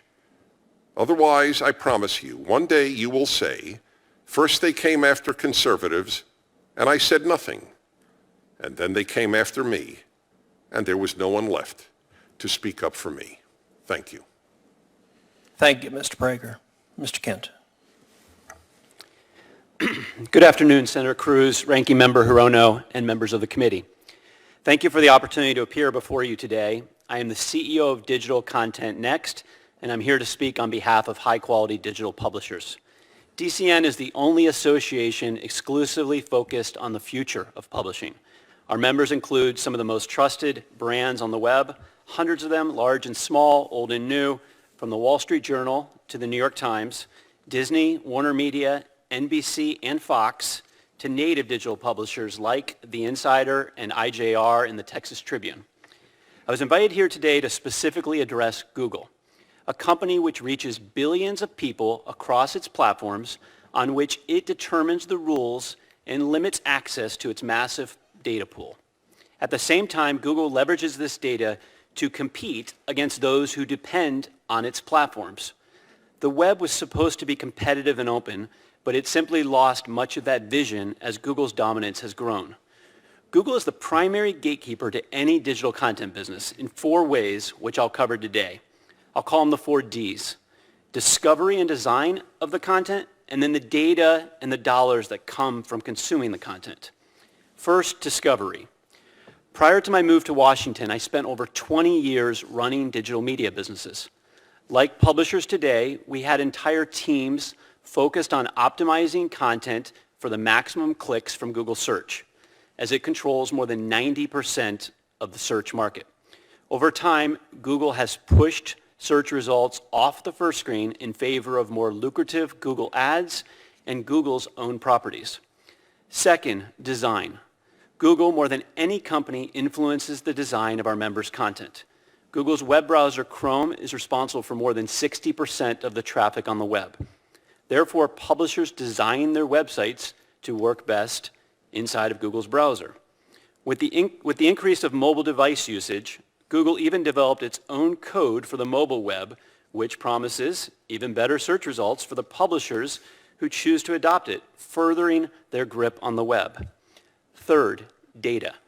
Today, personal data is collected and used to micro-target users across the web as cheaply as possible. Our industry's opaque, data-driven ecosystem has mostly benefited intermediaries, primarily Google, at the expense of publishers and advertisers. Last month, for the first time, we saw empirical research that demonstrated this. Google's revenue concentration ties directly to its ability to collect data in ways that no one else can. It's important to understand that Google owns the top 5 domains on the web that track us on more than 75% of the top 1 million websites. They see much of what we do.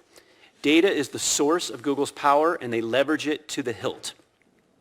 With this in mind, the industry's rules around privacy and data are heavily determined by Google's best interests. Legal teams at publishers are forced to adopt Google's rules or choose not to do business with Google. In other words, there is no choice. Finally, and fourth, the dollars. We've been on record since 2015 describing the duopoly of digital advertising, where almost all of the incremental growth in our industry is going to Google and Facebook. But in the case of Google, it has cornered the advertising server market. On the supply side, advertising teams are optimizing for Google's ad server and the often opaque business rules and measurements that Google establishes. And on the demand side, because Google oversees more advertising demand than any of the top 5 advertising agencies, Google is able to, in effect, set the prices of ads in the auction markets. Google determines the rules of their auctions with full knowledge whether or not they will help Google or they will help publishers. It can't be both. To make matters worse, all of these products hinge on Google's algorithms, which are shrouded in a proprietary black box of secrecy, which absorbs most of the data across the web and spits out profits according to how Google decides to tune them. In closing, I want to thank Chairman Cruz and Ranking Member Hirono for convening today's hearing. From my perspective, it's abundantly clear that Google dominates the digital landscape and uses that dominance to enhance its own bottom line to the detriment of the marketplace and, most importantly, consumers. In the absence of meaningful competition or constraints, the question we as a society must be asking ourselves is whether we're comfortable with the world that Google is creating for us. It is time to end Google's stranglehold on digital media. I thank you, and I look forward to your questions. Thank you, Mr. Kent. Mr. Parker. Mr. Chairman, Ranking Member Hirano, and Senator Blackburn, thank you all for hearing my testimony today.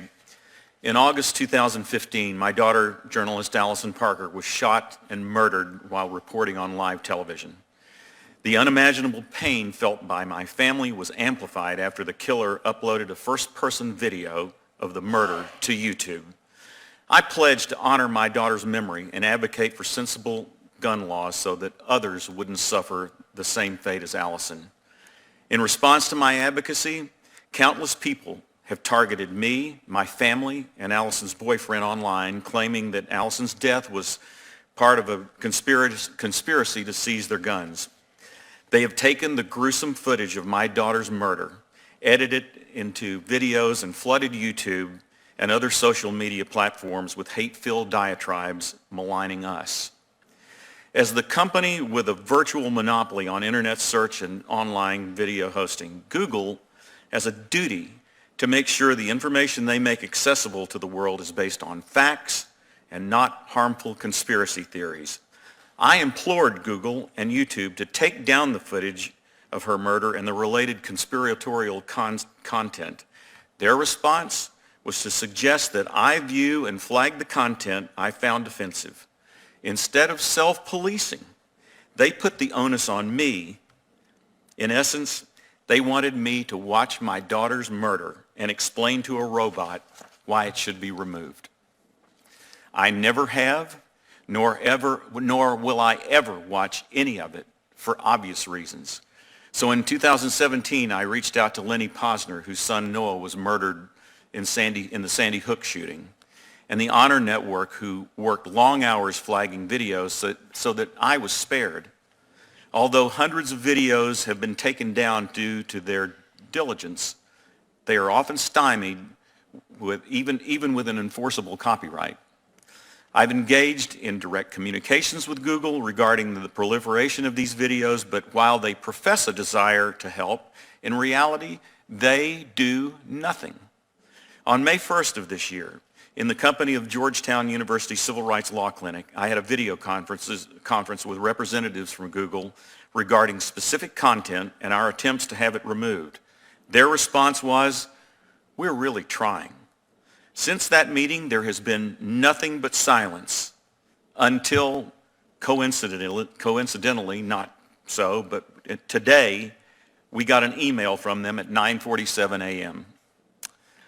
Thanks to Section 230, Google has complete immunity and therefore no incentive to respond. And you saw some of the examples earlier. In an utter failure of their AI, one video was self-flagged by Google, then later the flag was removed. Some videos were not removed and instead given this label, "This video may be inappropriate for some users." That was also shown today, which is tantamount to a perverse invitation to click and watch.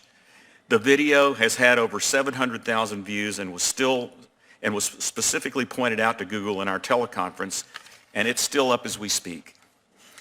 I understand that the general purpose of this hearing is to consider whether internet gatekeepers such as Google should or should not censor the speech of the politically unpopular. However, it is important to note that turning a blind eye to targeted harassment over the internet in the name of preserving free speech has real-world and life-altering consequences. Furthermore, this harassment itself has a significant chilling effect on free speech and public advocacy of the people these conspiracy theorists target. Even though some on this committee may not agree with my cause, they must recognize that the harassment and threats of violence I faced was an attempt to intimidate me, prevent me from telling Allison's story and speaking out against gun violence, and to silence my free speech rights. I recognize the First Amendment gives everyone the right to publicly speculate that the moon landing didn't happen or that the earth is flat. But there's a difference between someone venting about a favorite conspiracy theory and Google turning its platforms over to anonymous users for them to target and harass victims of public tragedies.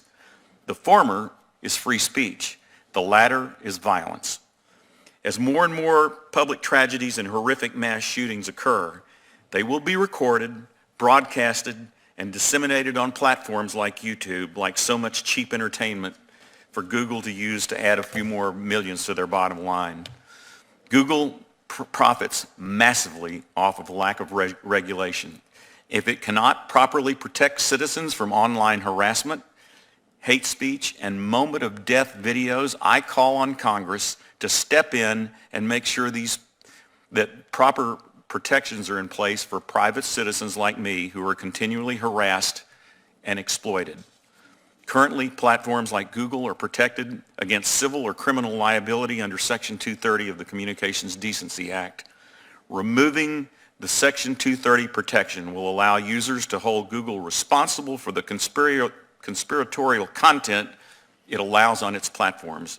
Mr. Chairman, there may not be a lot of issues that you and I agree on, philosophically that is, but we do agree on this. We should protect the First Amendment, but it's time for Google and social media to be regulated. It's the original founders, as you mentioned earlier, had a motto. Their original motto was, "Don't be evil." This motto was replaced in 2015 by, "Do the right thing." Google fails miserably on both counts. Thank you, sir. Thank you, Mr. Parker, and thank you for sharing your powerful story and your powerful testament to your daughter. Thank you. Dr. Tripodi. Good evening. It is an honor to return before the Senate committee to discuss my research. During the last hearing and today, conservatives have claimed that Google is biased. Scholars, such as Dr. Epstein, argue that this bias has the capacity to sway elections. My research also confirms that people trust algorithmic output. But where we differ is that my research demonstrates that the phrases we choose are encoded with bias before they hit the browser. Epistemological frameworks shape what we will search for, how, and why, and simple shifts in syntax dramatically change what Google will return to us. For example, in the fall of 2017, if one were to Google NFL ratings down, all of the top returns supported President Trump's claims that the anthem protests hurt NFL ratings. However, if you searched NFL ratings up, Google returned entirely different headlines supporting the opposite position. When you Google for information about conservative censorship, the top returns are conservative news that support this claim. Google the phrase PragerU and you get their website, their Twitter account, their YouTube channel, and their Wikipedia page. Those interested in learning more from conservative thinkers have ample access to do so. My data show that users shape our own realities because we teach Google what we want to see based on the keywords that we enter. My findings also indicate that the process of matching keywords to content can be gamed to maximize exposure. For example, the phrase AOC returns conservative videos on YouTube, even though this is the Twitter handle of Representative Ocasio-Cortez. This matching is not accidental. By partnering with a data scientist, I have obtained and analyzed the metadata of 13 different YouTube channels, including thousands of videos. And in this data, you can see that Fox News is 6.7 times more likely to use AOC as a search engine optimization tag than MSNBC, thereby increasing the probability that searching for the phrase will link audiences to conservative news coverage of a liberal politician. YouTube has a vested interest in keeping people on the site for as long as possible and intentionally feeds audiences content they can't stop watching. Producers also want to commodify their content to maximize exposure. And conservative channels cross-promote guests and ideas in order to feed these algorithmic connections. Now, as a marketing strategy, this is not nefarious. But because they also host far-right thinkers and provide them a platform to validate their opinions, it amplifies those ideas as well. That is because YouTube is a social media network of content creators, featured guests, as well as users who comment, like, or share the videos. Freedom of speech is one of the fundamental rights designed by our forefathers. It is crucial for allowing Americans to express both widely accepted and unpopular opinions without fear of government punishment or censorship. However, privately held corporations like Facebook, Google, and Twitter are not the new public square. They are sophisticated advertising firms designed to profit from the data we provide to them. They are also spaces where people can create mass followings, and those who want to profit from YouTube must adhere to their terms of service. These terms are not written to disenfranchise conservatives. These policies were created in the interest of safeguarding members of protected groups and are designed to reduce hatred, harassment, discrimination, and violence. In sum, what we get from Google depends primarily on what we search. And depending on what you search, conservatism thrives online. For progressive nonprofits, conservative media are the Goliaths, well-funded companies with large production budgets and sophisticated digital marketing campaigns. This is why YouTube's top returns for phrases like gender identity or social justice are conservative videos. Click on these videos and YouTube doesn't try to steer the audience left. It autoplays a steady stream of conservative ideas. Simply put, if content is readily available, it is not being suppressed. What conservatives who are arguing censorship are frustrated with is not the constitutional right to free speech, but is actually a grievance against a free market economy. The right for everyone to speak their ideas does not guarantee the right to captivate a large audience, nor the right to profit from them.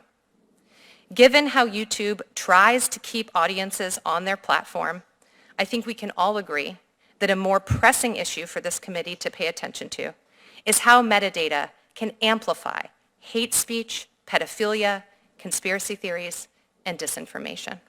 Thank you so much for your time. Thank you. Dr. Epstein.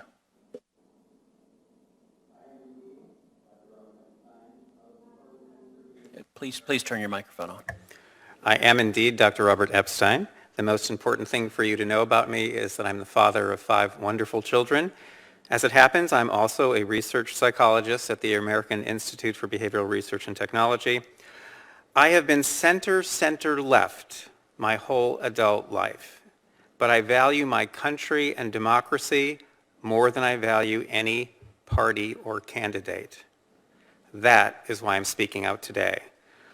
I'm here to explain why Google poses a serious threat to democracy, how monitoring systems can protect us from companies like Google, and how Congress can immediately end Google's worldwide monopoly on search. My plan for ending that monopoly was published just yesterday in Business Week. I respectfully request that my article be entered into the congressional record. It's attached to my full testimony. It will be entered without objection. I've been a research psychologist for nearly 40 years. My PhD is from Harvard, and since 1981, I've published extensively on AI and other topics. Some of my research has focused on Google, on the company's massive surveillance operations, censorship capabilities, and unprecedented ability to manipulate the thinking of 2.5 billion people, soon to be 4+ billion. I've written articles about Google for Time Magazine, USA Today, that kind of thing, but also for the Daily Caller and even Russia's Sputnik News.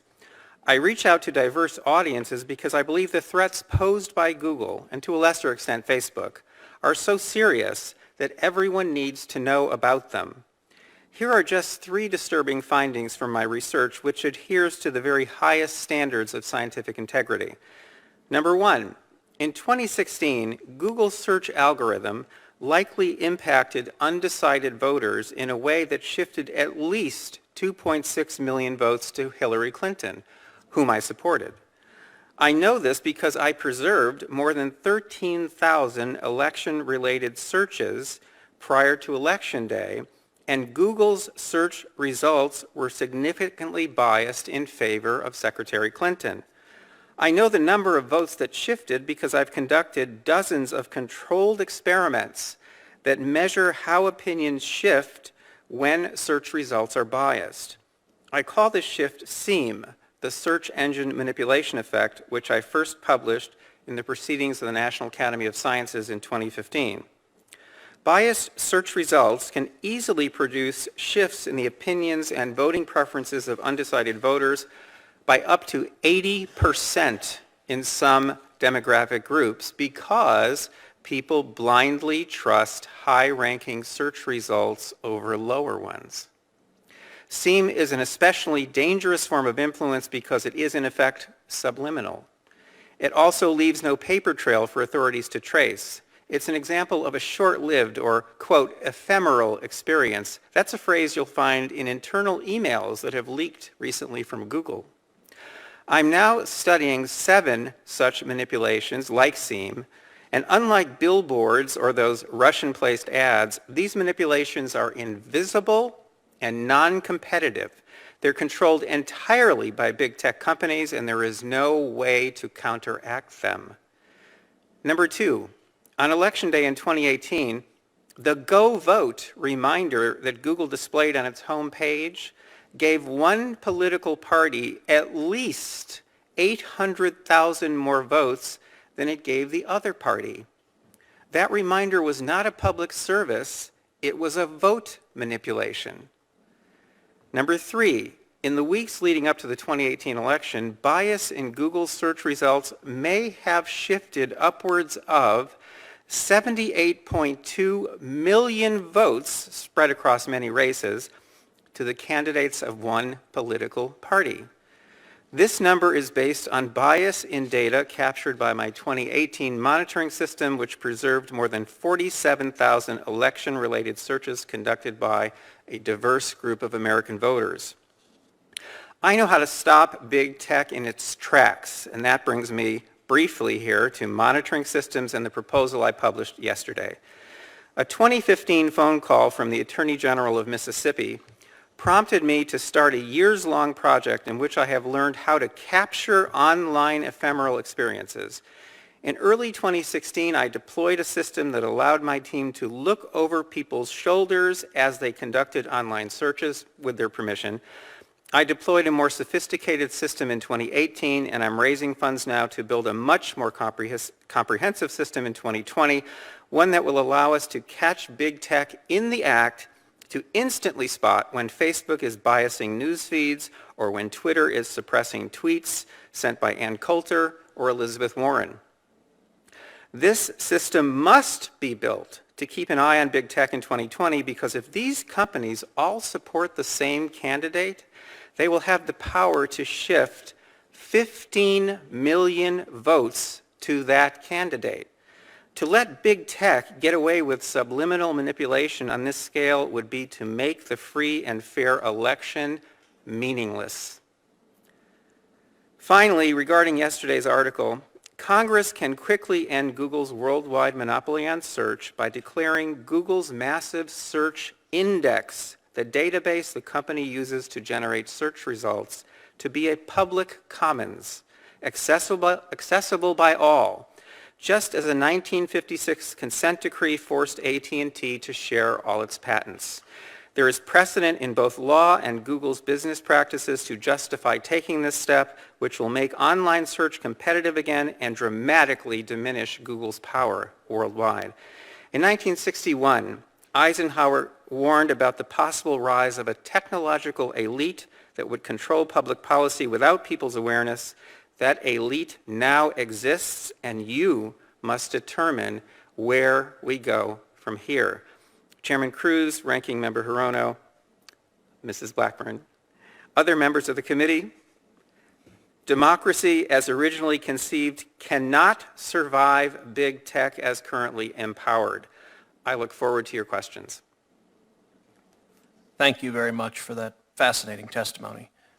Senator Blackburn has asked that she might go earlier, so I'll yield my time to her and I'll ask my questions later in this round. Thank you, Mr. Chairman. I appreciate that. We've got a telephone town hall with Tennesseans.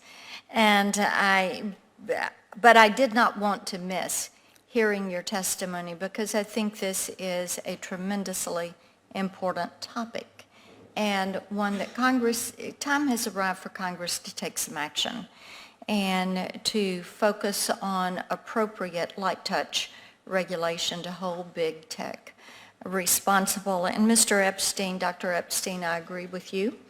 They are manipulators. It is not lost on me that Mark Zuckerberg at one point said Facebook worked more like a government than a corporation, and it is a very manipulative one.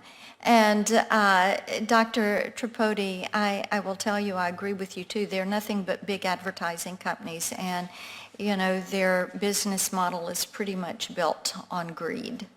And Mr. Parker, I will say my heart breaks for you. I very much remember, very vividly remember seeing that footage with Allison, and I can only imagine, as a mom and a grandmom, I can only imagine what you and your family have lived through. And so I thank you for your courage in speaking up. Mr. Kent, I will say to you, privacy is important, and I think probably it is time that we do something on privacy. I have had the Browser Act. I introduced that when I was in the House. It is light touch regulation, but what it does is to give the consumer the opportunity to own, as I call it, their virtual you, which is you and your presence online. Gives you control over that, and I think this body would be well advised to move forward with legislation such as that. Mr. Prager, I have been to your website, know your work, and I share your frustration with Google and YouTube, and I know that you filed a lawsuit against both companies in 2017, and I feel for you in sharing your frustration. As you probably know, I have borne the worst of Google's culture, their corporate culture, and their employees' political bias. And yes, indeed, Dr. Tripodi, you and I could have a good discussion about this, but they do bring that bias to work, and it does inform those algorithms. And one of their senior engineers actually singled me out for my political views and then doubled down on that. And then Google came along and refused to put up an ad from the Tennessee Republican Party in support of my campaign. So is there bias? Yes. Have I experienced firsthand? Yes, I have. And, but Mr. Prager, I've got just a couple of questions before we move on, and I want to go through these quickly. How did Google and YouTube's censorship harm your ability to communicate your message online? Well, it's fairly evident if things cannot be seen by any family that restricts pornography and violence, if no school can see it, by definition, if it's on the restricted list, if no library can show it, that's a very serious restriction, especially given that our target audience is young people. So they're depriving us of the very people that we most want to touch with our message. So that's pretty dramatic. And so how did your viewership go down after they restricted you? Well, I can't give you a number, obviously. There's no way of knowing what number of people are in homes that have already have filters and don't even therefore know about a video because it just can't be accessed. We know that many teachers try to show our videos in classes, and they can do it on their own, but they can't do it through the school. What explanation has Google given you for the restrictions? Well, you used the great word frustration. We have gotten none. And actually, it's almost unbelievable because if you look at the list, and like the Ten Commandments being a perfect example of how people will go, you got to be kidding. Well, I finally found out today, you did. We all heard. The representative of Google told us why the Ten Commandments video was taken down, because it contains murder. So, as I said, we have a solution. We'll put up one without thou shalt not murder in it.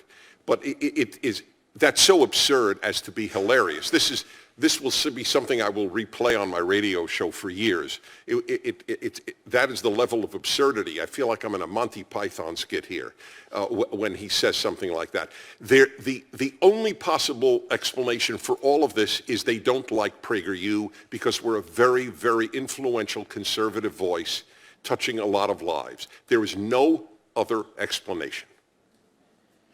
I thank you all. My time's expired, but thank you for your attention to the issue. Thank you. And Mr. Chairman, thank you for the focus on this. I yield my time. Thank you. Senator Hirono. Thank you, Mr. Chairman. Mr. Parker, of course, you have all of our sympathies and empathies for all that you've been going through. You did hear the Google witness say that they are proactively eliminating this kind of content. And you said, though, that I think you testified that they're doing nothing. They've done nothing. That's, yes, and that is correct. And his testimony was not accurate at all. They are not doing anything. They continue to, I mean, you heard a lot of responses from him today that tap danced around your questions. It's similar to what I've experienced over the last 2.5 years. So, Mr. Parker, then, is it still all on you, basically, and you have hired someone to help you because it's an engineer to help, who specializes in AI to help track down copies of the video? Well, I've gotten, thankfully, volunteers. There's a gentleman here that's an engineer, Eric Feinberg, who's flagged a lot of these videos. Lenny Posner, again, has, and his group have flagged videos. But essentially, yeah, the onus is still on me and the people and the volunteers to take this stuff down. And when they do quote unquote self-flag something, there was one that literally it was flagged to be taken down, and then 2 or 3 days later, it was back up again.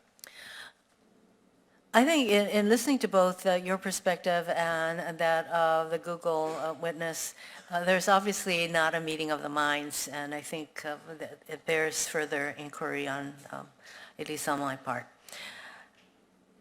I understand that the TV station that was involved has given you the copyright to the video in order Yes. to assist your efforts. So why was it necessary for you to resort to claiming copyright infringement? Don't the YouTube community guidelines already prohibit violent or graphic content? They do, but that was another avenue for us to say, well, wait a minute, if you're not going to remove violent content and moment of death, that was, they have a certificate that you apply to these videos. It says, if you apply the moment of death video or certificate, then we take it down, except that they don't. It's what they've done is purely ad hoc, arbitrary, random. There's no rhyme or reason to it. So that was one avenue to if we can't get them to flag content, then we'll go after them for copyright infringement. We own the digital rights to this, and they ignore that too, again, because they can. So the basis of this hearing is that the chairman is trying to show that these platforms figure out a way to just take out conservative content. That is not your question. That's not my issue. That is not your right. issue. And I at all. think it's a much more, I mean, not that this isn't important, your issue isn't important, but the fact that they're showing murder and execution on the web. Section 230 was, my understanding is that it had been addressed with child pornography, and there was some legislation on that. And I think if we can I would implore this committee and Congress to at least address a narrow issue with this, similar to that precedent, and say, you can't show this stuff. So are you suggesting that Section 230, the exceptions to the immunity from liability be Yes. expanded, possibly, that we should? Absolutely, yes. Consider that. So for Dr. Tripodi, I think, it's very clear that from the examples you gave, that the inquiry that you put in can come up with totally different results. So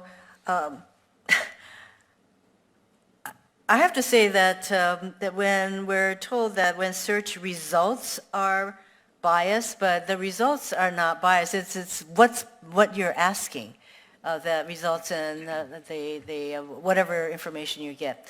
So there's a lot of stuff on all of these platforms.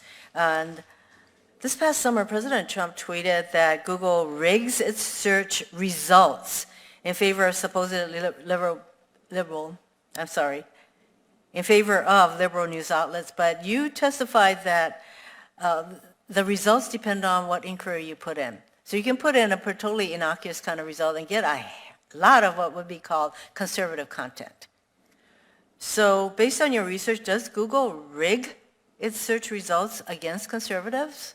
So based on my research, I don't look specifically at rigging within my research, but I look at how algorithms are working. And so algorithms are a product of both the input plus the output. And for me, and what my research demonstrates, is that the input, which is largely driven by the user, does determine the kind of output that you're going to receive. Yeah. So I think that's why, to show that there's an actual bias in how they moderate the content issues, it's not so easy. Not to mention that I think I should, I showed in the draft, or the graph rather, the chart that I showed, that actually there seemed to be a lot more content that's put in the restrictive mode, not of PragerU, but of these other entities that are deemed a lot more liberal. So I'm really not understanding Mr. Prager's concerns. Before I end, Mr. Chairman, I would like to get unanimous consent to enter the following into the record: a report titled "Searching for Alternative Facts, Analyzing Scriptural Inference and Conservative News Practices," written by Dr. Tripodi. Without objection. An article entitled "No, Big Tech Isn't Silencing Conservatism," also written by Dr. Tripodi. Without objection. And I ask for unanimous consent to enter the following statements into the record: the statement of Steve Del Bianco of NetChoice. All of the statements. Okay, thank you. And the statement of Baron Zoka of Tech Freedom, and the statement of Caleb Watney of R Street. And then finally ask for unanimous consent to enter into the record an editorial that ran in the Washington Post on July 13th titled "How Congress Can Destroy Social Media." All of those will be Thank you, entered in the Mr. record. Chairman. Thank you to each of the witnesses. Mr. Parker, I want to thank you again for sharing your story and your daughter's story. And I will say I very much agree with you that you ought to be able to sue the heck out of Google and YouTube. Yep.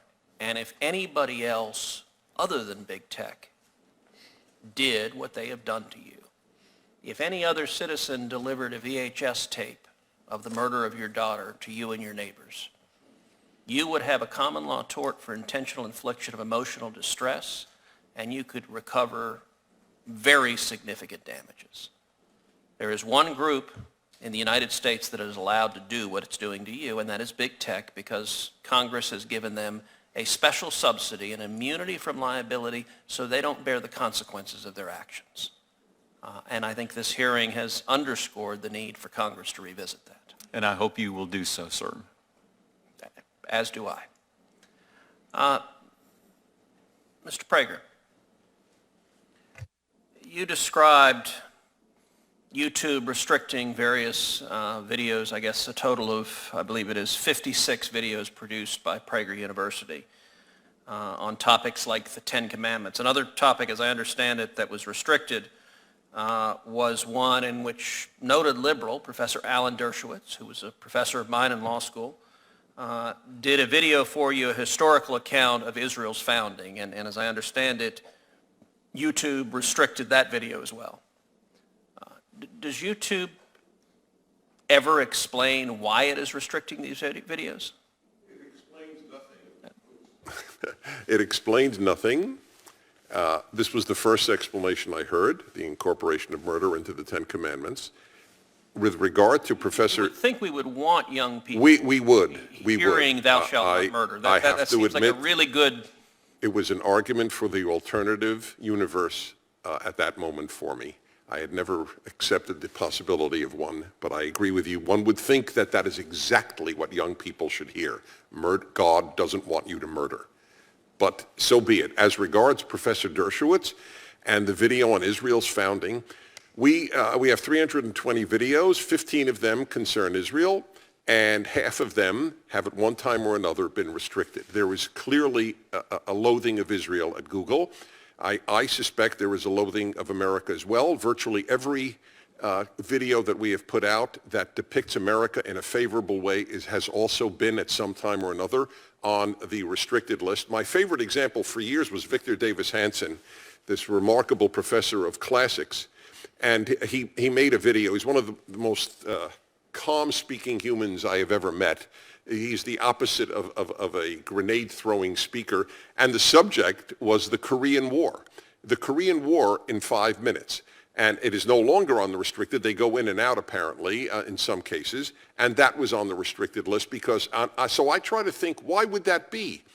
And I could only come up with the fact that it shows how noble America's cause in Korea was, that 37,000 Americans died to keep half of the Korean peninsula free. How many people even know that?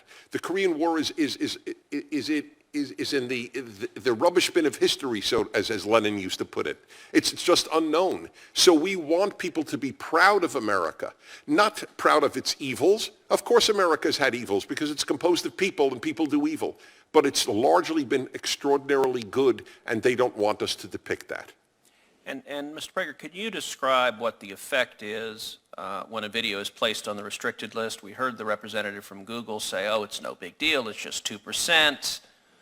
You should be just fine with it. What is the effect of Google arbitrarily Well, as I placing explained videos? earlier, it can't be seen by vast numbers of parents have filters, totally understandably, given how much junk is on the internet. So this is what's so very important. It not only hurts us in that family can't see that video. It hurts us because then it is a statement by Google that Prager University produces videos on the moral level of pornography.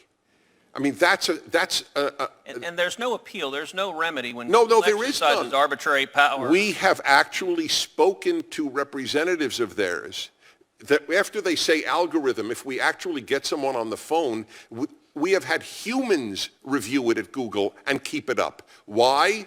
That's community standards. Your video violated community standards. Well, how exactly does the founding of Israel by a Harvard law professor violate community standards? It just does. You know, I have to say it reminds me of the famous adage about the Supreme Court.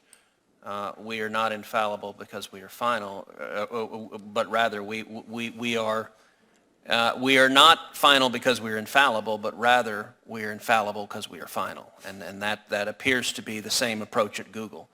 Dr. Epstein, I found your testimony incredibly powerful and incredibly concerning. And if anyone draws news out of this hearing, I would encourage you to review very carefully Dr. Epstein's testimony. And I'd like to take a moment to make clear several things. First of all, as I understand your background, you're not a Republican and nor are you a conservative. Is that accurate?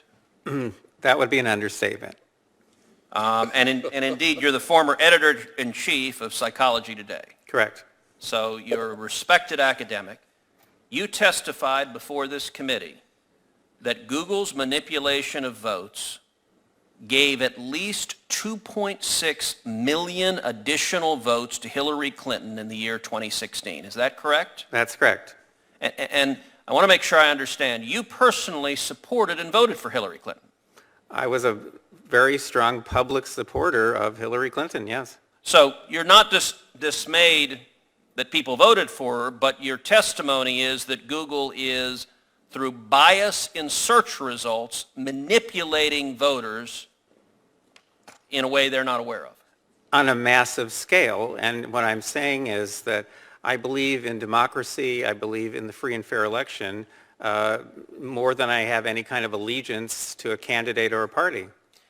And looking forward, if I understood your testimony correctly, you said in subsequent elections, Google and Facebook and Twitter and big text manipulation could manipulate as many as 15 million votes in a subsequent election? In 2020, if all these companies are supporting the same candidate, there are 15 million votes on the line that can be shifted without people's knowledge and without leaving a paper trail for authorities to trace. Now, you described the Go Vote reminder, and you said it wasn't a public service announcement, but rather manipulation. Can you explain how? I'm not sure everyone followed the details of that. Well, sure. If on Election Day in 2016, if Mark Zuckerberg, for example, had chosen to send out a Go Vote reminder, say just to Democrats, and no one would have known if he had done this, that would have given that day an additional at least 450,000 votes to Democrats. And we know this without doubt because of Facebook's own published data, because they did an experiment that they didn't tell anyone about during the 2010 election. They published it in 2012. It had 60 million Facebook users involved.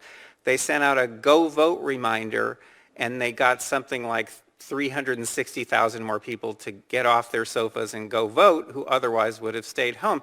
The point is, I don't think that Mr. Zuckerberg sent out that reminder in 2016. I think he was overconfident. I think Google was overconfident. All these companies were. I don't think he sent that out. Without monitoring systems in place, we'll never know what these companies are doing. But the point is, in 2018, I'm sure they were more aggressive. We have lots of data to support that. And in 2020, you can bet that all of these companies are going to go all out. And the methods that they're using are invisible. They're subliminal. They're more powerful than most any effects I've ever seen in the behavioral sciences. And I've been in the behavioral sciences for almost 40 years. You know, our Democratic colleagues on this committee often talk about what they view as the pernicious effect of big money and big corporate dollars. What you are testifying to is that a handful of Silicon Valley billionaires and giant corporations are able to spend millions of dollars, if not billions of dollars collectively, massively influencing the results of elections. And there's no accountability. You said, we don't know. We have no way of knowing if Google or Facebook or Twitter sends it to Democrats or Republicans, or how they bias it, because it's a black box with no transparency or accountability whatsoever. Am I understanding you correctly? Senator, with respect, I must correct you. Please. If Mark Zuckerberg chooses to send out a Go Vote reminder just to Democrats on Election Day, that doesn't cost him a dime. Fair enough. Do you happen to know who the Hillary Clinton campaign's #1 financial supporter was in the year 2016? I think I do, but please remind me. The #1 financial supporter of the Hillary Clinton campaign in the 2016 election was the parent company of Google, Alphabet, who was our first witness. They were her #1 financial donor, and your testimony is, through their deceptive search methods, they moved 2.6 million votes in her direction. I would think anybody, whether or not you favor one candidate or another, should be deeply dismayed about a handful of Silicon Valley billionaires having that much power over our elections to silently and deceptively shift vote outcomes. Again, with respect, I must correct you. The 2.6 million is a rock bottom minimum. The range is between 2.6 and 10.4 million, depending on how aggressively they used the techniques that I've been studying now for 6.5 years. Wow. Could you say that again, please? The 2.6 million is a rock bottom minimum. The range is between 2.6 and 10.4 million votes, depending on how aggressive they were in using the techniques that I've been studying, such as the search engine manipulation effect, the search suggestion effect, the answer bot effect, and a number of others. They control these, and no one can counteract them. These are not competitive. These are tools that they have at their disposal exclusively. If any headline comes out of this hearing, that should be it. Senator Hirono. I have just one clarifying question for Dr. Tripodi.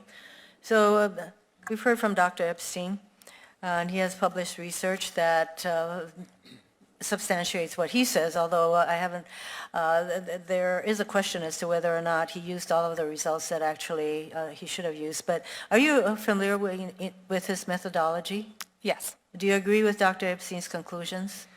I would say we would come to different conclusions, but I'm not sure because we do not know what are the search terms that were used in this study. So I read at length the testimony as well as the reports that he has submitted. And based on what I see, and we can go through it together, but there's a couple things that draw out to me. One, when we run through how the experimental studies were run, it seems that people were given in advance which search terms to search. And as far as my research demonstrates, that different search terms will yield different kinds of results. Well, that is the whole point of what your testimony is, from what I gather. You can get all kinds of results based on what your inquiry is.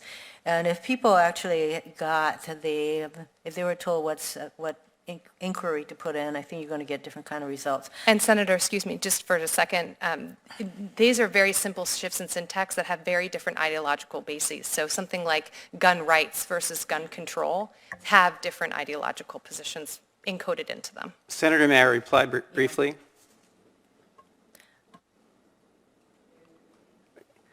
Yes, well, we're well aware of that. So obviously, we started with more than 500 terms. We narrowed it down to 250, and we had those rated by independent raters. We only used search terms that were not biased in one direction or another. And again, that's based on ratings by independent raters. We're acutely aware of these kinds of issues, and we control for them.